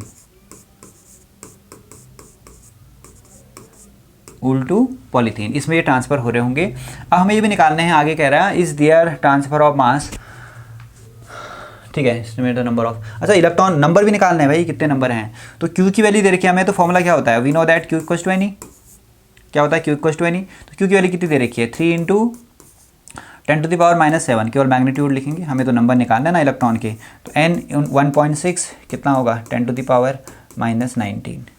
तो यहाँ से हम n की वैल्यू फाइंड कर सकते हैं आराम से। तो n = कितना आ जाएगा, नंबर ऑफ इलेक्ट्रॉन भी हम निकाल देंगे, कितने इलेक्ट्रॉन गए हैं ना वो भी निकालो कह रहा है। तो इसको अपॉन में ले जाओ तो कितना आ जाएगा, 3 × 10⁻⁻7 डिवाइडेड बाई 1.6 और इंटू 10⁻⁻19। इसको अगर आप डिवाइड करेंगे तो n की वैल्यू आ जाएगी 30/16 लिख दो, ठीक है, 30/16, पॉइंट हटाएंगे तो ऊपर 0 बढ़ता है, तो पता ही होगा ना। तो 10 कितना है, -7, ये 19 को ऊपर लेके जाओ तो प्लस बन जाएगा, इतना आ जाएगा। अब इसको अगर हम सॉल्व कर दें तो n की वैल्यू कितनी आ जाएगी, तो 1 टाइम पहले जाएगा, ठीक है, उसके बाद 14 बचेगा, 140 हो जाएगा, कितना होता है 9 बार लगभग आएगा, मतलब ठीक है 1.9 लगभग समथिंग आ जाएगा ये, ठीक। इंटू कितना आ जाएगा 10⁻, ये अगर हम माइनस करें तो कितना होता है 12, इतने इलेक्ट्रॉन इसमें ट्रांसफ़र हो रहे होंगे, ठीक है। ये नियर अबाउट हमने वैल्यू फाइंड कर रखी है, तो ये वैल्यू आप लोग लिख देंगे। तो इतने इलेक्ट्रॉन्स क्या कह सकते हैं सीधे सीधे बताओ, यहाँ पर क्या लिख सकते थे, 1.9 10⁻12 electrons are transferred from wool to polythene, ये तो हो गया। Is there transfer of mass from wool to polythene, हाँ बिल्कुल सही है, ऊल से पॉलीथीन में मास भी ट्रांसफ़र हो रहा होगा, क्यों, अरे इलेक्ट्रॉन गए हैं, बहुत सारे गए हैं, देखो 10⁻12 का मतलब कितना है, काउंट ही नहीं कर सकते इसको, ठीक है ना। तो मिलियन ट्रिलियन से भी ऊपर ये वैल्यू आ रही होगी। इतने इलेक्ट्रॉन जब इसमें जा रहे हैं तो इलेक्ट्रॉन कौन होते हैं, पार्टिकल होते हैं, तो पार्टिकल होते तो मास तो जाएगा फिर। तो अगर मास जाएगा तो उसकी वैल्यू हमें फाइंड करनी है क्या, is there transfer of mass from wool to polythene, नहीं खाली बताना है। तो हम कहेंगे yes the mass transferred from wool to polythene. अगर ये एग्जैक्ट बोलता है कि मास जा कितना रहा है वो बताओ, तो हम क्या करते हैं ना, एक इलेक्ट्रॉन का मास पता होता है, मास ऑफ 1 इलेक्ट्रॉन कितना होता है बताओ, ये होता है 9.1 10⁻31 किलोग्राम, इतना मास होता है इलेक्ट्रॉन में। अब जा कितने रहे हैं, इतने जा रहे हैं, तो टोटल मास कितना आता, total mass transferred from wool to polythene वो कितना जाता है 1.9, इतने इलेक्ट्रॉन जा रहे हैं और एक का मास है कितना 9.1 10⁻³ kg। तो इतना मल्टीप्लाई करके जो आंसर आएगा ये मास ट्रांसफ़र हो रहा है कहाँ से कहाँ, वुल टू पॉलीथीन। तो ये समझ में आप लोगों को आ गया होगा, इजी क्वेश्चन था। आगे बढ़ते हैं। तो ये तो बहुत पहले में है ना, पता नहीं लास्ट में क्वेश्चन क्यों दिया है। 2 insulated charged copper sphere A and B। Insulated याद रखना, दो कैसे हैं, इंसुलेटेड चार्ज्ड कॉपर स्फीयर हैं, मतलब कोई नॉन मेटल के बने हो सकते हैं फिर, ठीक है। A and B have their centre separated by a distance of 50 centimetre. तो बनाते रहें इसको, कह रहा है 2 स्फीयर हैं देखो, और इनकी जो सेंटर है ना ये 50 सेंटीमीटर पर हैं एक दूसरे से। क्या लिख दिया मैंने, सेंटी है, ठीक है, सेंटीमीटर, हाँ ठीक हो गया। What is the mutual force electrostatic repulsion if the charge on each is इतना। अच्छा, इलेक्ट्रोस्टैटिक रिपल्सन का हमें म्यूचुअल फोर्स निकालना है, कितना इसमें वर्क कर रहा है, अगर दोनों में चार्ज कितना है। खाली क्वेश्चन क्यों दिया है लास्ट में, 6.5, सिंपल सा क्वेश्चन तो है। 6.5 इंटू कितना 10⁻⁻7 कूलाम, इसमें भी उतना ही है फिर 6.5 10⁻⁻7 कूलाम, ये कह रहा है, दोनों में चार्ज सेम है ना, ठीक है। Radius of A and B are negligible compare to the distance separation. बिल्कुल सही बात है। तो इसने एक चीज़ साफ इसमें बता दी है कि जो ये चार्ज है ना, ये पीछे वाले वीडियो में हमने देखा था, इसमें जो चार्ज है वो कैसे हैं बताओ, ये चार्ज पॉइंट चार्ज कहलाएंगे। अब कैसे चार्ज कहलाएंगे, पॉइंट चार्ज ये कहलाएंगे। तो 2 पॉइंट चार्ज के बीच में फोर्स निकालना क्या दिक्कत है यार, इसको आराम से कर लोगे, मुझे नहीं लगता है इसमें कोई प्रॉब्लम आने वाली है, ठीक है। तो ये तो आप लोग कर लेना फिर इसका A पार्ट में क्या लगाना बताओ। अरे इसमें F का फॉर्मूला लगा दोगे ना, coulomb force F equal to कितना होता है 1/4πε0 Q1 Q2 divided by R²। बेटा कुछ तो खुद प्रैक्टिस करनी पड़ेगी ना, तभी क्वेश्चन होंगे, ठीक है।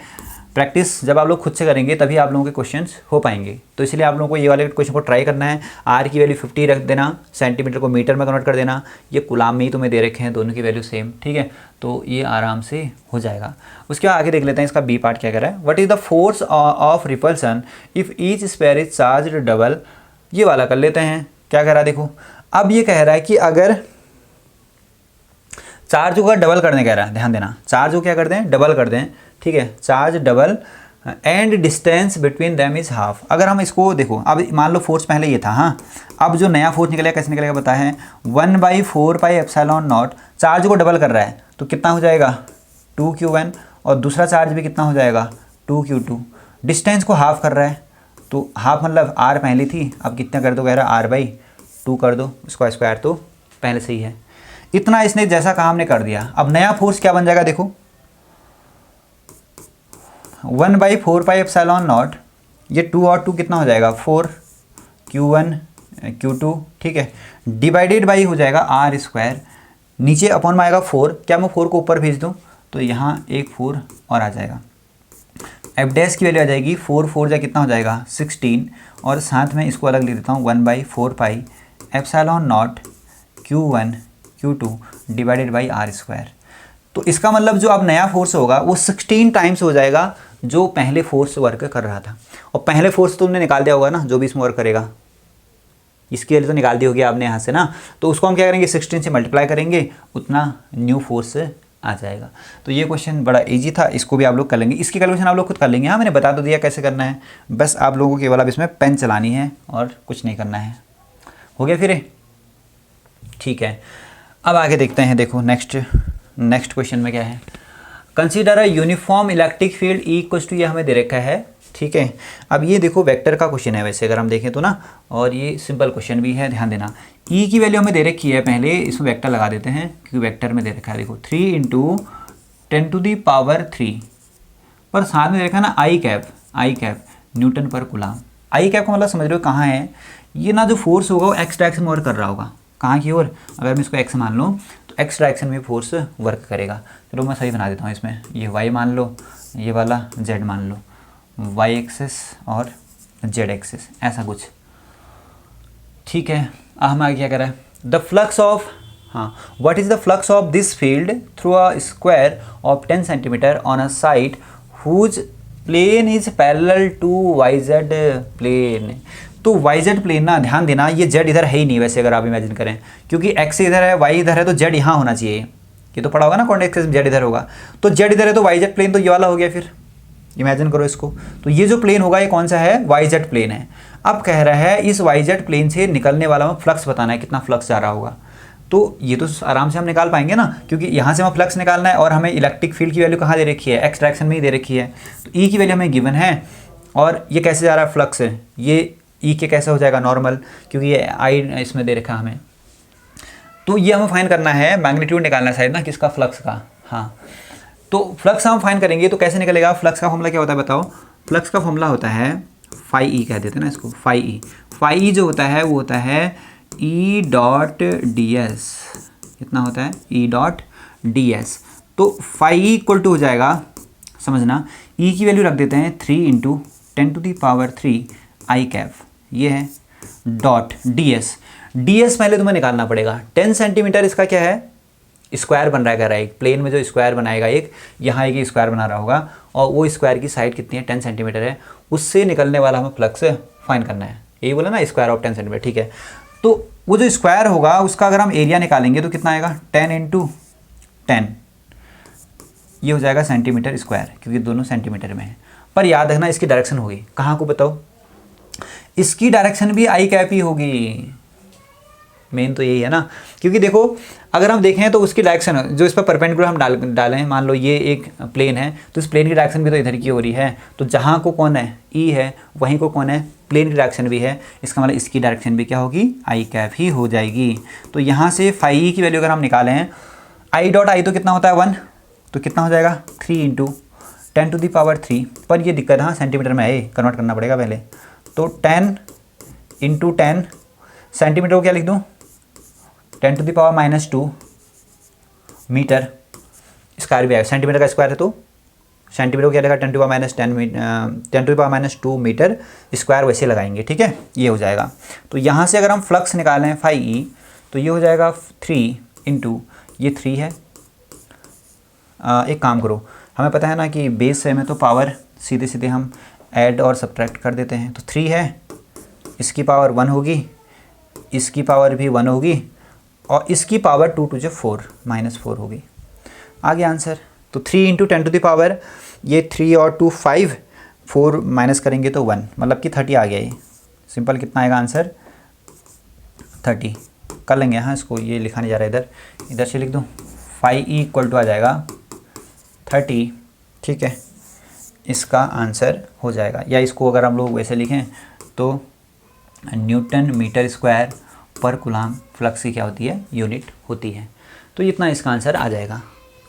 अब आगे इसमें एक पार्ट और भी है शायद, देखो, what is the flux through the same square if normal to its plane makes 60 degree angle with the X axis. अब यहाँ पर समझना, अब इन्हें 60 डिग्री का एंगल बना दिया। जो प्लेन है ना, प्लेन अब वो ऐसे नहीं रखा है, फिर वो प्लेन थोड़ा सा झुका हुआ है, वैसे इस टाइप से रखा होगा। तो इसका मतलब क्या होगा, फिर अब तो इसका कुछ एंगल बन जाएगा। जैसे मान लो ये इधर की ओर है, इलेक्ट्रिक फील्ड इधर है, तो इसकी डायरेक्शन कहाँ होगी, नीचे की ओर होगी। इलेक्ट्रिक फील्ड की डायरेक्शन तो अब भी कहाँ की ओर है, उसी डायरेक्शन में हमें देखने को मिली, 60 डिग्री यहाँ पर है। तो कुछ नहीं करेंगे आप लोग, अब जो नया फॉर्मूला आप लगाएंगे फाई ई का, वो लगाएंगे ई एस या डी एस कह लो, ठीक है, कॉस थीटा। मेन तो इसकी डेफिनेशन यही होती है वैसे। तो अब हमें कुछ नहीं करना है, ई और डी एस के बीच में एंगल कितना बनना है, 60 डिग्री का बनना है। केवल मैग्नीट्यूड आप लोग को निकालना है। तो मैग्नीट्यूड के लिए हम क्या करेंगे, ई का मैग्नीट्यूड निकाल लेना, ठीक है, और डी एस का हम मैग्नीट्यूड निकालेंगे, वो तो यहाँ से निकल जाएगा। और साथ में कॉस 60 की वैल्यू कितनी होती है, कॉस 60 की 1/2 ही होती है। तो ये वैल्यू हम सब रख देंगे, तो फिर इसका नया आंसर भी हमें मिल जाएगा। ये आप लोग समझ गए, या मैं इसको करके दिखाऊँ पूरा, मुझे नहीं लगता इसमें कोई प्रॉब्लम है। 3 × 10⁻³ क्या है, इसका मैग्नीट्यूड ई की वैल्यू है। ये कितना आएगा, इसको यहाँ से सॉल्व करना, 10 × 10 सेंटीमीटर को मीटर में कन्वर्ट करके, ये भी निकाला था। तो ये इसकी वैल्यू हो जाएगी, ये यहाँ पर रख देंगे। कॉस 60 1/2 होता है, सॉल्व करेंगे, इसका आंसर बन जाएगा। तो इसमें क्या ही टाइम वेस्ट करें, आगे बढ़ते हैं, ठीक है, सिंपल क्वेश्चन है। चलो आगे देखते हैं। नेक्स्ट क्वेश्चन क्या है, what is the net flux of uniform electric field of exercise 1.14 अरे यार ये जो ऐसा लिखता है ना एक्सरसाइज, उसको क्वेश्चन को पूरा नहीं लिखता है। अब पीछे देखना पड़ेगा पहले कितना है। इलेक्ट्रिक फ्लक्स, इलेक्ट्रिक फील्ड की ज़रूरत पड़ेगी, कितनी है वो 3 × 10⁻³ आई कैप, ये लिख लो पहले। तो ई की वैल्यू दे रखी है, ई की वैल्यू 3 × 10⁻³ आई कैप न्यूटन पर कूलम, ये वाली की बात कर रहा है, ठीक है। Through a cube of side 20 centimetre, तो एक क्यूब है ना, क्यूब, ठीक है, oriented so that its faces are parallel to the coordinate axis. Simple question है, देखो क्या कह रहा है। अगर हम मान लें क्यूब, पहले चलो क्यूब बना लो, इसको हटाओ, एक क्यूब बनाते हैं पहले, ठीक है। तो ये मान लेते हैं वो क्यूब है जिसकी साइड कितने की हैं, 10 सेंटीमीटर बोल रहा है शायद ही, तो 10 मान लेंगे। तो ये क्यूब है, मान लो ये क्यूब। अब इसमें ये कह रहा है हमें, मैं इसको एक वाव बनाऊँ क्योंकि ये मुझे नहीं लग रहा है ठीक है, ठीक है, ये थोड़ा गड़बड़ कर देगा ऐसे, ये वाव बना लेता हूँ, ठीक। तो जो हमें क्यूब कह रहा है, क्यूब बनाना है, तो क्यूब को मैं कुछ ऐसे बनाता हूँ, ठीक है, और ये बना दिया मैंने क्यूब। आप कह रहे हो वही है, वही नहीं है, थोड़ा सा चेंज है ये, ठीक, क्योंकि इसमें कुछ समझाने में प्रॉब्लम आ रहा था, तो इसलिए मैंने इसको ऐसे बना दिया, ठीक है, कोई दिक्कत नहीं है। अब मुझे लग रहा है ये बना नहीं, सही नहीं बन गया, ठीक है, इतना हो जाएगा। तो इसमें ना ये वाली जो होंगी, ये एक एक्सेस होगी, ये एक एक्सेस इधर जा रही है, ये वाली एक एक्सेस ऊपर जा रही है, ये अगर इसको अलग कलर से रिप्रेजेंट कर दो तो ऐसे कर देना, एक एक्सेस ये है, वाई एक्सेस मान लो, इसको एक्स मान लेना, इधर को जेड मान लो, और ये इसका ओरिजिन है, इधर कौन है, ओरिजिन। अब इसमें क्या कह रहा है हमें, एक क्यूब है जिसकी साइड, अच्छा 20 सेंटीमीटर, हाँ 20 सेंटीमीटर साइड है, तो सभी 20 सेंटीमीटर की होंगी। और इलेक्ट्रिक फील्ड जो आ रहा है कहाँ को जा रहा है, उस साइड में। इलेक्ट्रिक फील्ड ऐसे जा रहा है, देखो इधर से इधर की ओर। अब ध्यान देना, जितना इलेक्ट्रिक फील्ड यहाँ से एंटर करेगा, जितनी लाइंस यहाँ से एंटर करेंगी उतनी ही लाइन से बाहर चले जाएंगी, और इनकमिंग फ्लक्स जो होता है उसको हम पॉजिटिव, और आउटगोइंग फ्लक्स को हम लोग क्या लेते हैं, नेगेटिव कंसिडर करते हैं। तो मतलब इसमें जितना फ्लक्स कैसा एंटर करेगा उतना ही दूसरे फेज से कहाँ चले जाएगा, बाहर चले जाएगा। तो फिर इसका आंसर कितना आना चाहिए, 0। तो खाली बेसिक सा क्वेश्चन है, ठीक है। तो टोटल फ्लक्स जो आएगा यहाँ पर ना, नेट फ्लक्स फाई नेट जो हो जाएगा, इसकी वैल्यू कितनी आ जाएगी, 0। रीजन बताओ। The total entering flux equals to, total क्या कह सकते हैं, लिविंग फ्लक्स। तो लिविंग फ्लक्स और एंटरिंग फ्लक्स सेम है, इसलिए इसका टोटल आंसर भी कितना आ जाएगा, 0 आ जाएगा। कोई क्वेश्चन, सिंपल सा क्वेश्चन था ये, कुछ खास नहीं है, ठीक। आगे बढ़ते हैं आगे। तो अब हम जो क्वेश्चन है, ये 16th क्वेश्चन में हम लोग अब पहुँच चुके हैं। Careful measurement of the electric field at the surface of a black box indicates that the net outward flux through the surface of the box is 8 × 10⁻³ Newton metre square पर coulomb. तो जो फ्लक्स निकल जाए, Newton metre square पर coulomb flux की unit होती है, ठीक है। कह रहा है कि एक बॉक्स है, बॉक्स, ठीक है, ये एक बॉक्स मान लो, क्यूबिकल बॉक्स, ऐसा कुछ बोल रहा है। ये पिछले क्वेश्चन मैंने कैलकुलेट नहीं करा था ना, कैलकुलेट भी कर सकते थे, तब भी जितना हम एंटर करते उतना ही बाहर निकलता, ज़रूरत नहीं थी, तो सीधे हमने वैसे लिख दिया, ठीक है। यहाँ समझो, एक बॉक्स है, कह रहा है कि इससे जो फ्लक्स निकल रहा है बाहर, जितनी भी लाइंस टोटल निकल रही हैं, वो फ्लक्स हमें दे रखा है, गिवन हमें है फ्लक्स की वैल्यू, वो है कितनी, 8 × 10⁻³ न्यूटन मीटर स्क्वायर पर कूलाम। तो ये हमें फ्लक्स दे रखा है। तो बोला कि what is the net charge inside the box, कितना चार्ज इसके अंदर होगा, हमें ये पूछ रहे हैं, इसके अंदर टोटल नेट चार्ज कितना होगा।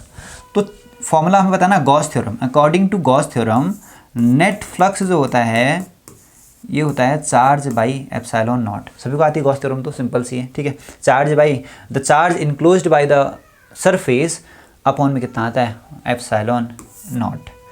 अब क्योंकि यहाँ पर अगर हम एप्सिलॉन नॉट की वैल्यू पुट कर दें तो कितना आ जाएगा, 8 × 10⁻³, ठीक है, इक्वल्स टू क्यू, सही है, ऐसे ही रहेगा। एप्सिलॉन नॉट की वैल्यू रख देंगे यहाँ पर, ठीक है। कितनी होती है एप्सिलॉन नॉट की वैल्यू, 8.854 × 10⁻⁻12। तो ये वैल्यू हम पुट कर लेंगे, और इसको जब आप यहाँ मल्टीप्लाई करेंगे तो यहाँ से क्या निकल जाएगा, Q की वैल्यू फाइन हो जाएगी। तो Q की वैल्यू कितनी आ जाएगी बताओ, यहाँ से 8 × 10⁻³ × 8.854 इंटू 10⁻⁻12, इतना इसका आंसर कूलाम में आ जाएगा। ये तो आप मल्टीप्लाई कर लेना, डिजिट को एक साथ करेंगे, पावर को एक साथ कर लेंगे, तो ये इसकी वैल्यू आ जाएगी। इतना आप लोगों को समझ में आ गया होगा, ठीक है। उसके बाद आगे कुछ और भी बोल रहा है, surface box 0 if the net outward flux through the surface of the box were 0। अगर मान लो कह रहा है कि इससे जो फ्लक्स जा रहा होता है वो 0 होता, सपोज मान लो कि इससे जो फ्लक्स टोटल पास हो रहा होता है कितना हो रहा होता, 0। अब ध्यान देना, बड़ा अच्छा क्वेश्चन पूछ रखा है। इस टाइप के क्वेश्चन ना उसमें भी आते हैं, अजर्सन और रीजन वाले में।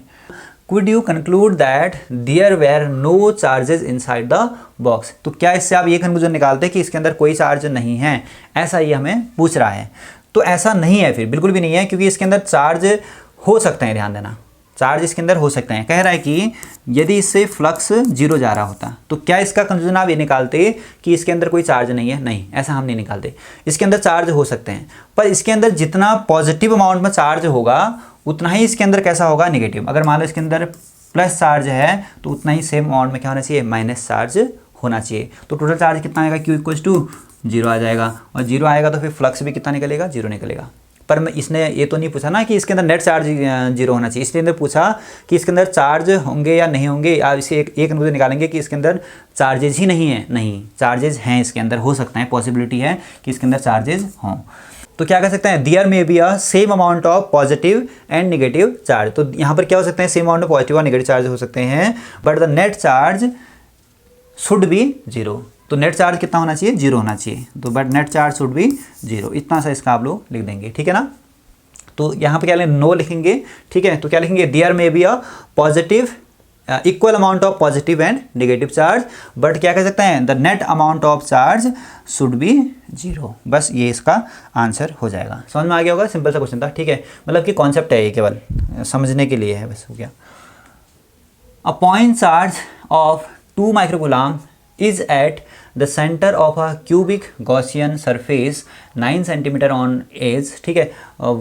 what is the net electric flux through the surface? तो हाँ, ये कह रहा है कि एक इसके चार्ज रखा हुआ है, कहाँ पर देखो, 2 माइक्रोकूलम का चार्ज रखा है किस पर, क्यूब पर, ठीक है। ये क्यूबिकल गॉसियन सरफेस बना देते हैं यहाँ पर, ठीक है। जैसा ही कह रहा है वैसे बना दो। तो ये कह रहा है क्यूबिकल गॉसियन सरफेस है, क्लोज सरफेस है तो गॉसियन होगा। फिर कह रहा है क्या, a point charge of 2 microcoulomb is at the centre of a, ठीक है, हाँ सेंटर पर रखा हुआ है, कहाँ पर, सेंटर पर। तो कितने कर, 2 माइक्रोकूलम का चार्ज रखा हुआ है, ठीक है। हाँ, net electric flux through the Q, ये तो बहुत ही सिंपल है यार। तो हमें नेट फ्लक्स निकालना है, तो फाई का फॉर्मूला क्या होता है, फाई का फॉर्मूला होता है Q बाई एप्सिलॉन नॉट। तो फाई ई का फॉर्म आ जाएगा आंसर। Q की वैल्यू कितनी है, 2, 10 टू द पावर कितना रख देना, -6 कूलाम हो जाएगा, 8.854 10 टू द पावर -12, इसकी वैल्यू रख देना, डिवाइड करना, और इसका आंसर आप लोगों को मिल जाएगा। खाली क्वेश्चन है, कुछ भी नहीं है। आगे बढ़ें, देखो, a point charge causes an electric flux of, ये हमें मिल रहा है, ठीक है, इसकी वैल्यू दे रखी है, to pass through a spherical Gaussian surface of 10 centimetre radius, ठीक है ना। एक स्फेरिकल गॉसियन सरफेस है, उससे डायग्राम भी बनाते रहे साथ साथ में। देखो क्या कर रहा है, एक स्फेरिकल गॉसियन सरफेस है और इलेक्ट्रिक फ्लक्स इससे पास हो रहा है, कितना, माइनस में दे रखा है, याद है ना। तो कितना आ जाएगा, 1.0 इंटू 10 टू दी पावर कितना दे रखा है, 3, ये वैल्यू हमें दे रखी है। तो ये इन्वर्ट फ्लक्स होगा यार, ये आ रहा होगा, ठीक है। तो ये इन्वर्ट फ्लक्स हमें इतना दे रखा है। आउटर को हम लोग क्या लेते हैं, पॉजिटिव, इन्वर्ट को लेते हैं माइनस, ठीक है, नेगेटिव। आगे मैंने उल्टा बोल दिया था शायद। तो इन्वर्ट कैसा होता है, नेगेटिव, आउटवर्ड कैसा होता है, positive. Spherical Gaussian surface of 10 centimetre radius, इसकी हमें रेडियस भी दे रखी है, कितनी दे रखी है, 10 सेंटीमीटर दे रखी है, ठीक है। आगे देखते हैं, on the charge, centred on the charge, ठीक है। If the radius of the Gaussian surface were doubled, अगर हम इसकी क्या करते हैं, रेडियस को डबल कर दें, how much flux would pass through the surface. तो कह रहा है अगर रेडियस डबल कर दो कितना पास होगा, अरे उतना ही होगा, ठीक है। रेडियस को डबल करने से कोई फ़र्क नहीं पड़ता, क्योंकि फ्लक्स जो डिपेंड करता है वो किस पर करता है, केवल चार्ज पर, चार्ज बाई एप्सिलॉन नॉट होता है। तो इसका मतलब इसके रेडियस को डबल करने से कोई फ़र्क नहीं पड़ेगा, उतना ही फ्लक्स उससे पास हो रहा होगा, क्योंकि गॉसियन की बात कर रहा है। If the radius of the Gaussian surface were doubled how much flux would pass through the surface. तो ये भी कॉन्सेप्ट क्वेश्चन है, तो कोई फ़र्क नहीं पड़ेगा, उतना ही फ्लक्स पास रहेगा। तो क्या लिखेंगे, द फ्लक्स रिमेन्स सेम, ठीक है, बस इतना आएगा। बी क्या कह रहा है, what is the value of point charge. Point charge की वैल्यू क्या है वो तुम निकाल सकते हो आराम से, क्योंकि हमें देखो फ्लक्स की वैल्यू दे रखी है कितनी, 1.0 10⁻³ दे रखी है, ठीक है। क्यू की वैल्यू हमें फाइंड करनी है, एप्सिलॉन नॉट की वैल्यू रख देना 8.854 और 10⁻⁻12 खाली क्वेश्चन है भी, ठीक है। इसको यहाँ मल्टीप्लाई कर दो, क्यू की वैल्यू फाइंड हो जाएगी। ये मल्टीप्लाई तो कर लेंगे ना, इतना तो हो जाएगा। चलो आगे करते हैं क्वेश्चन में, आगे क्या दे रखा हमें। A conducting sphere of radius 10 centimetre has an unknown charge. एक कंडक्टिंग स्फीयर है, ठीक है, और रेडियस की 10 सेंटीमीटर दे रखी है, एक अननोन चार्ज उस पर है। If the electric field 20 centimetre, if the electric field 20 centimetre from the centre of the sphere, हाँ अच्छा इतना हमें दे रखी है, एंड पॉइंट रेडियली इनवर्ड, ठीक है ना, इनवर्ड अंदर की ओर है, ठीक है। What is the net charge on the sphere, तो हमें उस पर क्या निकालना है, नेट चार्ज की वैल्यू हमें फाइंड करनी है। तो इसमें आप लोग पहले से फिर से एक डायग्राम अगर हम बना लें, तो ये हमें दे रखा है एक स्फीयर, इसकी रेडियस दे रखी है कितनी, 10 सेंटीमीटर, 10 सेंटीमीटर इसकी क्या है रेडियस है। फिर आगे कह रहा है एक अननोन चार्ज इस पर रखा है, नहीं पता जितना रखा होगा, ठीक है। 20 सेंटीमीटर फ्रॉम, इससे सेंटर से कहाँ तक, 20 सेंटीमीटर भाई, इतना 20 सेंटीमीटर फ्रॉम द सेंटर। तो हमें इलेक्ट्रिक फील्ड की वैल्यू दे रखी है, ई की वैल्यू वो कितनी दे रखी है, 1.5 10⁻³ न्यूटन पर कूलाम, ये हमें दे रखा है। अब कह रहा है कि पॉइंट रेडियली इनवर्ड, ठीक है, सही हो गया। What is the net charge on the sphere, हमें इस स्फीयर पर नेट चार्ज निकालना है। तो कुछ भी नहीं है, सिंपल सा ये हमारे पास है फॉर्मूला, E इक्वल टू जो होता है 1/4πε0 Q/r²। r रेडियस नहीं है, डिस्टेंस होती है सेंटर से लेके जहाँ तुम निकाल लो पॉइंट वहाँ तक की, सही है। तो यहाँ पर हमें E की वैल्यू दे रखी है कितनी, 1.5 10⁻³ इसकी वैल्यू होती है 9 × 10⁻⁹। Q हमें फाइंड करना है, R हमें उसने 10 सेंटीमीटर दे रखा है, तो इसको मैं 10⁻⁻² कर देता हूँ, स्क्वायर बाहर से है ही, उसको लगा दो। तो यहाँ तक आप लोगों को समझ में आया। अब तो क्यों निकालना इजी है यार, तो क्यों निकाल लोगे, इसको यहाँ मल्टीप्लाई कर दो। चलो कितना लिखूँ मैं इसको, 1.5 10⁻³ ये डिवाइड में है तो मल्टीप्लाई में आएगा, कितना आ जाएगा 10 × 10 नहीं यार, 10 का स्क्वायर भी तो है, तो स्क्वायर है तो फिर ये 100 लिख देता हूँ मैं इसको, ठीक है। 10⁻³ कितना हो जाएगा, -4 ये आ जाएगा। अब ये चीज़ मल्टीप्लाई में की तो ये मल्टीप्लाई में कहाँ आएगी, डिवाइड में। इतना कैलकुलेशन तो आनी चाहिए बेटा ना, 9 × कितना हो जाएगा 10⁻9, तो ये किसकी वैल्यू आ जाएगी, Q की। अब जो इसमें कैलकुलेट कैंसिल वगैरह हो रहे हैं उनको कर लो, तो कितना आ रहा है, अगर इसको देखें तो मैं एक काम कर लेता हूँ, इसको लिखता हूँ 1.5 / 9। अब पावर को एक साथ लिखो, चलो 3 + 2 100 को क्या लिख सकते हैं, पावर 2, और प्लस नहीं भाई, प्लस नहीं -4, और ये वाला ऊपर आके फिर से क्या बन जाएगा -9। तो ये वैल्यू आ जाएगी किसकी, Q की। अब कैलकुलेट करो कितना आ रहा है, अब तो कर लोगे। तो इसको अगर हम कैलकुलेट कर दें तो कितना आएगा, पॉइंट में 0 पॉइंट कुछ आ रहा होगा, तो 115 लिखता हूँ इसको, ठीक है, डिवाइडेड बाई कितना हो जाएगा 90, इंटू में 10⁻, Q की वैल्यू निकल रही है, ठीक, कितना हो गया 4, 3 5 में से 4 गया 1, और -8 कितना आ जाएगा -8, सही है। इसको भी अगर हम क्या लिखें, ये 10 लिख सकता हूँ मैं, 0 जो 9 वाला ये 0 है ना पीछे वाला, ऊपर आके माइनस बन जाएगा फिर से वो, तो ये -9 फिर हो गया, ये कितना आ जाएगा 15/9 × 10⁻−19 नहीं यार -9, ठीक है। तो यहाँ से Q की वैल्यू कितनी आएगी, इसको डिवाइड करो, 9 × 9 बचेगा कितना 60 हो जाएगा, और 6 टाइम जाएगा तो 1.6 10⁻−9 कूलाम। -9 को नैनो कह सकते हैं, तो नैनो कूलाम, 1.6 नैनो कूलाम लगभग इसका आंसर आएगा, नियर अबाउट वैल्यू होगी, या उसके आगे भी पॉइंट में दे रहा होगा आंसर, ठीक है। नेट चार्ज ऑन द, फिर क्या कह रहा है देखो, एंड पॉइंट, अच्छा रेडियली, नेट चार्ज निकाल तो दिया, फिर Q की वैल्यू, तो यही इसका आंसर हो जाएगा। आगे बढ़ते हैं, आगे क्या कर रहा है देखो, a uniformly charged conducting sphere of 2.4 metre diameter has surface charge density, ये हमें गिवन है, find the charge on sphere, what is the total electric flux leaving the surface of the sphere. तो ये हमें क्या दे रखा है, इसमें याद रखना सबसे पहले तो कंडक्टिंग स्पेयर है, 2.4 इसकी डायमीटर है, तो रेडियस लिख देता हूँ मैं, हमें डायमीटर की ज़रूरत ही नहीं है, तो इसके हाफ करो कितना आ जाएगा 1.2 मीटर। आर निकल गया रेडियस, ठीक है। As a surface are density हमें दे रखी है, डेंसिटी डी इक्वल टू दे रखा है कितना, डी नहीं बोलते हैं, सरफेस आर डेंसिटी को क्या बोलते हैं, याद है आप लोगों को, इसको बोलते हैं सिग्मा। क्या बोलते हैं, सिग्मा। सिग्मा की वैल्यू कितनी आती है 80 माइक्रोकुलाम पर मीटर स्क्वायर दे रखा है। कन्वर्ट करते हैं इसको थोड़ा सा, ठीक है। तो कितना जाएगा 80 माइक्रोकुलाम को कुलाम में कन्वर्ट कर दो तो 10 टू दी पावर कितना -6 कुलाम पर मीटर स्क्वायर। तो ये हमें इसने सिग्मा दे रखा है, ठीक है ना। और सिग्मा की वैल्यू अगर आप लोग देखें तो सिग्मा इक्वल टू होता है Q/A। तो मैं इसको ऐसा भी लिख सकता हूँ, ये Q/A की वैल्यू दे रखी है, समझ रहे हो ना, किसकी वैल्यू दे रखी है Q/A की। तो Q/A की वैल्यू कितनी दे रखी है 80 इंटू 10 टू दी पावर -6। तो क्या मैं यहाँ से Q निकाल सकता हूँ, Q। तो Q कितना जाएगा बोलो 80 into 10 to the power -6 into में A। करने के बहुत सारे मेथड होते हैं, ठीक है। मैंने इसको ऐसे कर दिया, सिग्मा इक्वल टू Q/A होता है, मुझे चार्ज चाहिए ना, स्पेयर में चार्ज कितना होता है, तो चार्ज की वैल्यू मैंने निकाल दी, Q इंटू A इतना आया। A की वैल्यू भी रख सकते हैं, कितनी होती है, स्पेयर का सरफेस एरिया कितना होता है 4πr², वो भी रख सकते हो आप। इसको 4πr² रख दूँ या नहीं रखूँ, रख देता हूँ। 80 इंटू कितना जाएगा 10 टू दी पावर -6 इंटू में कितना 4πr²। आर भी आपको दे रखा है, वो भी आप रख सकते हैं। चलो अभी नहीं रख रहा आप, ठीक है, यहीं तक कर लेते हैं। फिर आगे क्या कर रहा है देखो, find the charge on the sphere. Charge निकालना भाई स्फीयर में। अरे ये तो निकल गया, चार्ज तो निकल गया। फिर तो क्यू की वैल्यू कितनी आ जाएगी बताओ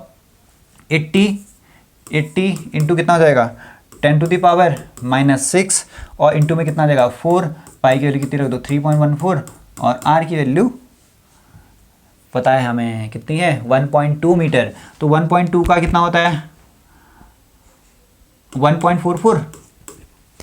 हाँ 1.2 का कितना आ जाएगा 1 स्क्वायर करेंगे ना तो 1.44। आप तो इसको कैलकुलेट कर लेंगे यार आप लोग, ठीक है। इतना जो वैल्यू आएगी इसकी कुलाम में इसका आंसर आ जाएगा। आगे कुछ और ही पूछ रहा है, what is the total electric flux leaving the surface of the sphere. तो इससे टोटल फ्लक्स कितना लीव होगा वो हमें पता करना है। तो फ्लक्स कैसे निकालेंगे, फ्लक्स का फॉर्मूला क्या होता है फाई इक्वल टू होता है Q अपॉन में ε0। तो यहाँ से आप लोग Q की वैल्यू रख देंगे और उसमें क्या करेंगे डिवाइडेड बाई ε0। तो इसमें तुम्हें फ्लक्स की वैल्यू भी फाइंड हो जाएगी, समझ रहे हो ना। तो ये पॉइंट आप लोगों को समझ में आ गया होगा, आ गया। तो यहाँ तक इसको हम लोग कर लेंगे। आगे बढ़ते हैं नेक्स्ट क्वेश्चन की तरफ। बेटा नेक्स्ट क्वेश्चन हमारे पास है, अब लास्ट की ओर ही हम लोग हैं, ठीक है। एनसीईआरटी के सारे क्वेश्चन कवर होने हैं लगभग। तो an infinite line charge produces a field of 9×10⁴ newton पर coulomb at the distance of 2 centimetre, calculate the linear charge density. तो हमारे पास एक इनफाइनाइट लाइन चार्ज है, तो ये मान लेते हैं, ठीक है। उससे कह रहा है कुछ डिस्टेंस पर जो हमें इलेक्ट्रिक फील्ड की वैल्यू दे रखी है वो दे रखी है 9×10⁴ न्यूटन पर कूलम। ई दे रखा है हमें, ठीक है, ई गिवन है। और कहाँ पर भी कह रहा है ये भी हमें बताएगी साइड ना, एट डिस्टेंस 2 सेंटीमीटर। तो कहाँ पर 2 सेंटीमीटर पर। तो हमें क्या निकालना है line charge density, calculate line charge density. तो हमें फॉर्मूला पता है ना ई का, ई क्या होता है the electric field due to infinite charge wire कह सकते हैं, ठीक है। तो इसके थ्रू हमें पता है कितना होता है 1/4πε0 2 lambda divided by are.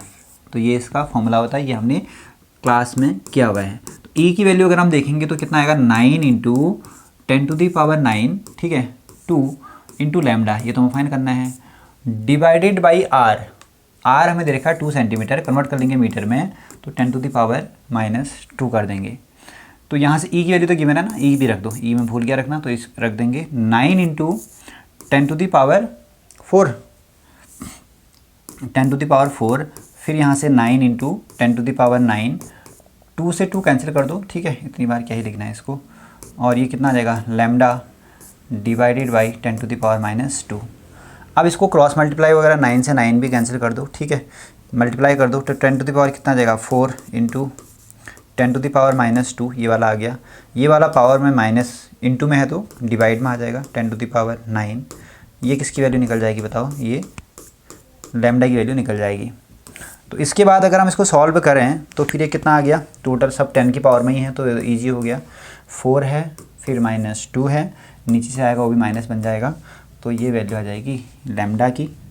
Solve करो, कितना आ रहा है 10 टू द पावर माइनस, ये -11 हो गया और 4 माइनस करेंगे तो 7 हो जाएगा, -7, तो 10 टू द पावर -7 ये आ जाएगी लैम्डा की वैल्यू। ठीक है ना, इतना कूलाम पर मीटर, नहीं कूलाम पर मीटर खाली, बस इतना कूलाम पर मीटर, ये इसकी यूनिट जाएगी। तो ये सिंपल था, हो गया क्वेश्चन। ठीक है, कर लेंगे। नेक्स्ट क्वेश्चन की ओर बढ़ते हैं, शायद मेरे हिसाब से लास्ट क्वेश्चन है। तो लास्ट क्वेश्चन की ओर हम लोग पहुंच चुके हैं। एनसीईआरटी के सारे क्वेश्चन हमने कवर कर लिए हैं। 2 large thin metal plates are parallel and close to each other. तो जो थिन 2 मेटल प्लेट हैं, ये देखो, एक मेटल प्लेट और दूसरी मेटल प्लेट ये रखे हुए हैं। ठीक है, क्लोज टू है ऑन देयर इनर फेसेज। ठीक है, the plates have surface charge densities of opposite sign and of magnitude. ये हमें दे रखा है, मतलब कि इनके इनर साइड में ना, अगर इधर मान लो पॉजिटिव चार्ज है तो उतने ही अमाउंट में यहाँ पर कैसा है, कह रहा है इसके इनर साइड में माइनस चार्ज होगा, इनर साइड में हाँ माइनस चार्ज होगा। ठीक है, what is the E in the outer region of the first plate. एक प्लेट के आउटर रीजन में हमें निकालना है कि कितना है in the outer region of the second plate, और सेकंड प्लेट के आउटर रीजन में निकालना है। तो इसको अगर आप लोग देखेंगे तो हमें डेंसिटी दे रखी है, सिग्मा डेंसिटी कितनी दे रखी है, 17 × 10 टू द पावर -22 कूलाम पर मीटर स्क्वायर। तो सरफेस चार्ज डेंसिटी हमें दे रखी है। और हमें पता है ना, आउटसाइड द प्लेट जो इलेक्ट्रिक फील्ड होता है, electric field outside the plate, चाहे इस प्लेट के आउटसाइड में चाहे उसके आउटसाइड में, तो इलेक्ट्रिक फील्ड की वैल्यू होती है 0, याद रखेंगे। Electric field outside the plate always 0। Inside the अगर आप प्लेट फाइंड कर रहे हैं हम, इनसाइड द प्लेट, वो वैल्यू होती है ई की sigma divided by 2 epsilon not. ये क्वेश्चन मल्टीपल चॉइस में पूछा गया है डायरेक्ट। ठीक है, electric field outside the plate, तो ई इक्वल टू कितना देगा, 0 आ जाएगा। ठीक है ना, मतलब कि 2 अगर चार्ज्ड प्लेट हैं, एक पॉजिटिव है एक नेगेटिव है, तब आउटसाइड में ई की वैल्यू 0 होती है। ये हमेशा याद रखेंगे। और अगर मान लो हमें मिड पॉइंट में निकालना है, तो मिड पॉइंट में इसकी value sigma by 2 epsilon not नहीं, केवल कितनी होती है, सिग्मा बाई एप्सिलॉन नॉट होती है। तो यहाँ पर हम लोग क्या करेंगे, ई की वैल्यू बोला ना अगले वाले में, देखो बिटवीन द प्लेट निकालना है, तो बिटवीन द प्लेट इतनी होती है, equal to sigma by epsilon naught. तो सिग्मा की वैल्यू रख देना, कितनी है 17 × 10 to the power -22 divided by epsilon naught की वैल्यू होती है 8.854 और 10 टू द पावर -12। तो इसको आप डिवाइड करेंगे तो यहाँ से इसका आंसर फाइंड हो जाएगा। तो ये थे एनसीईआरटी के सारे क्वेश्चन। ठीक है, ऐसे अन्य चैप्टर के क्वेश्चन भी हम लोग करेंगे। ठीक है, तो थैंक यू सो मच।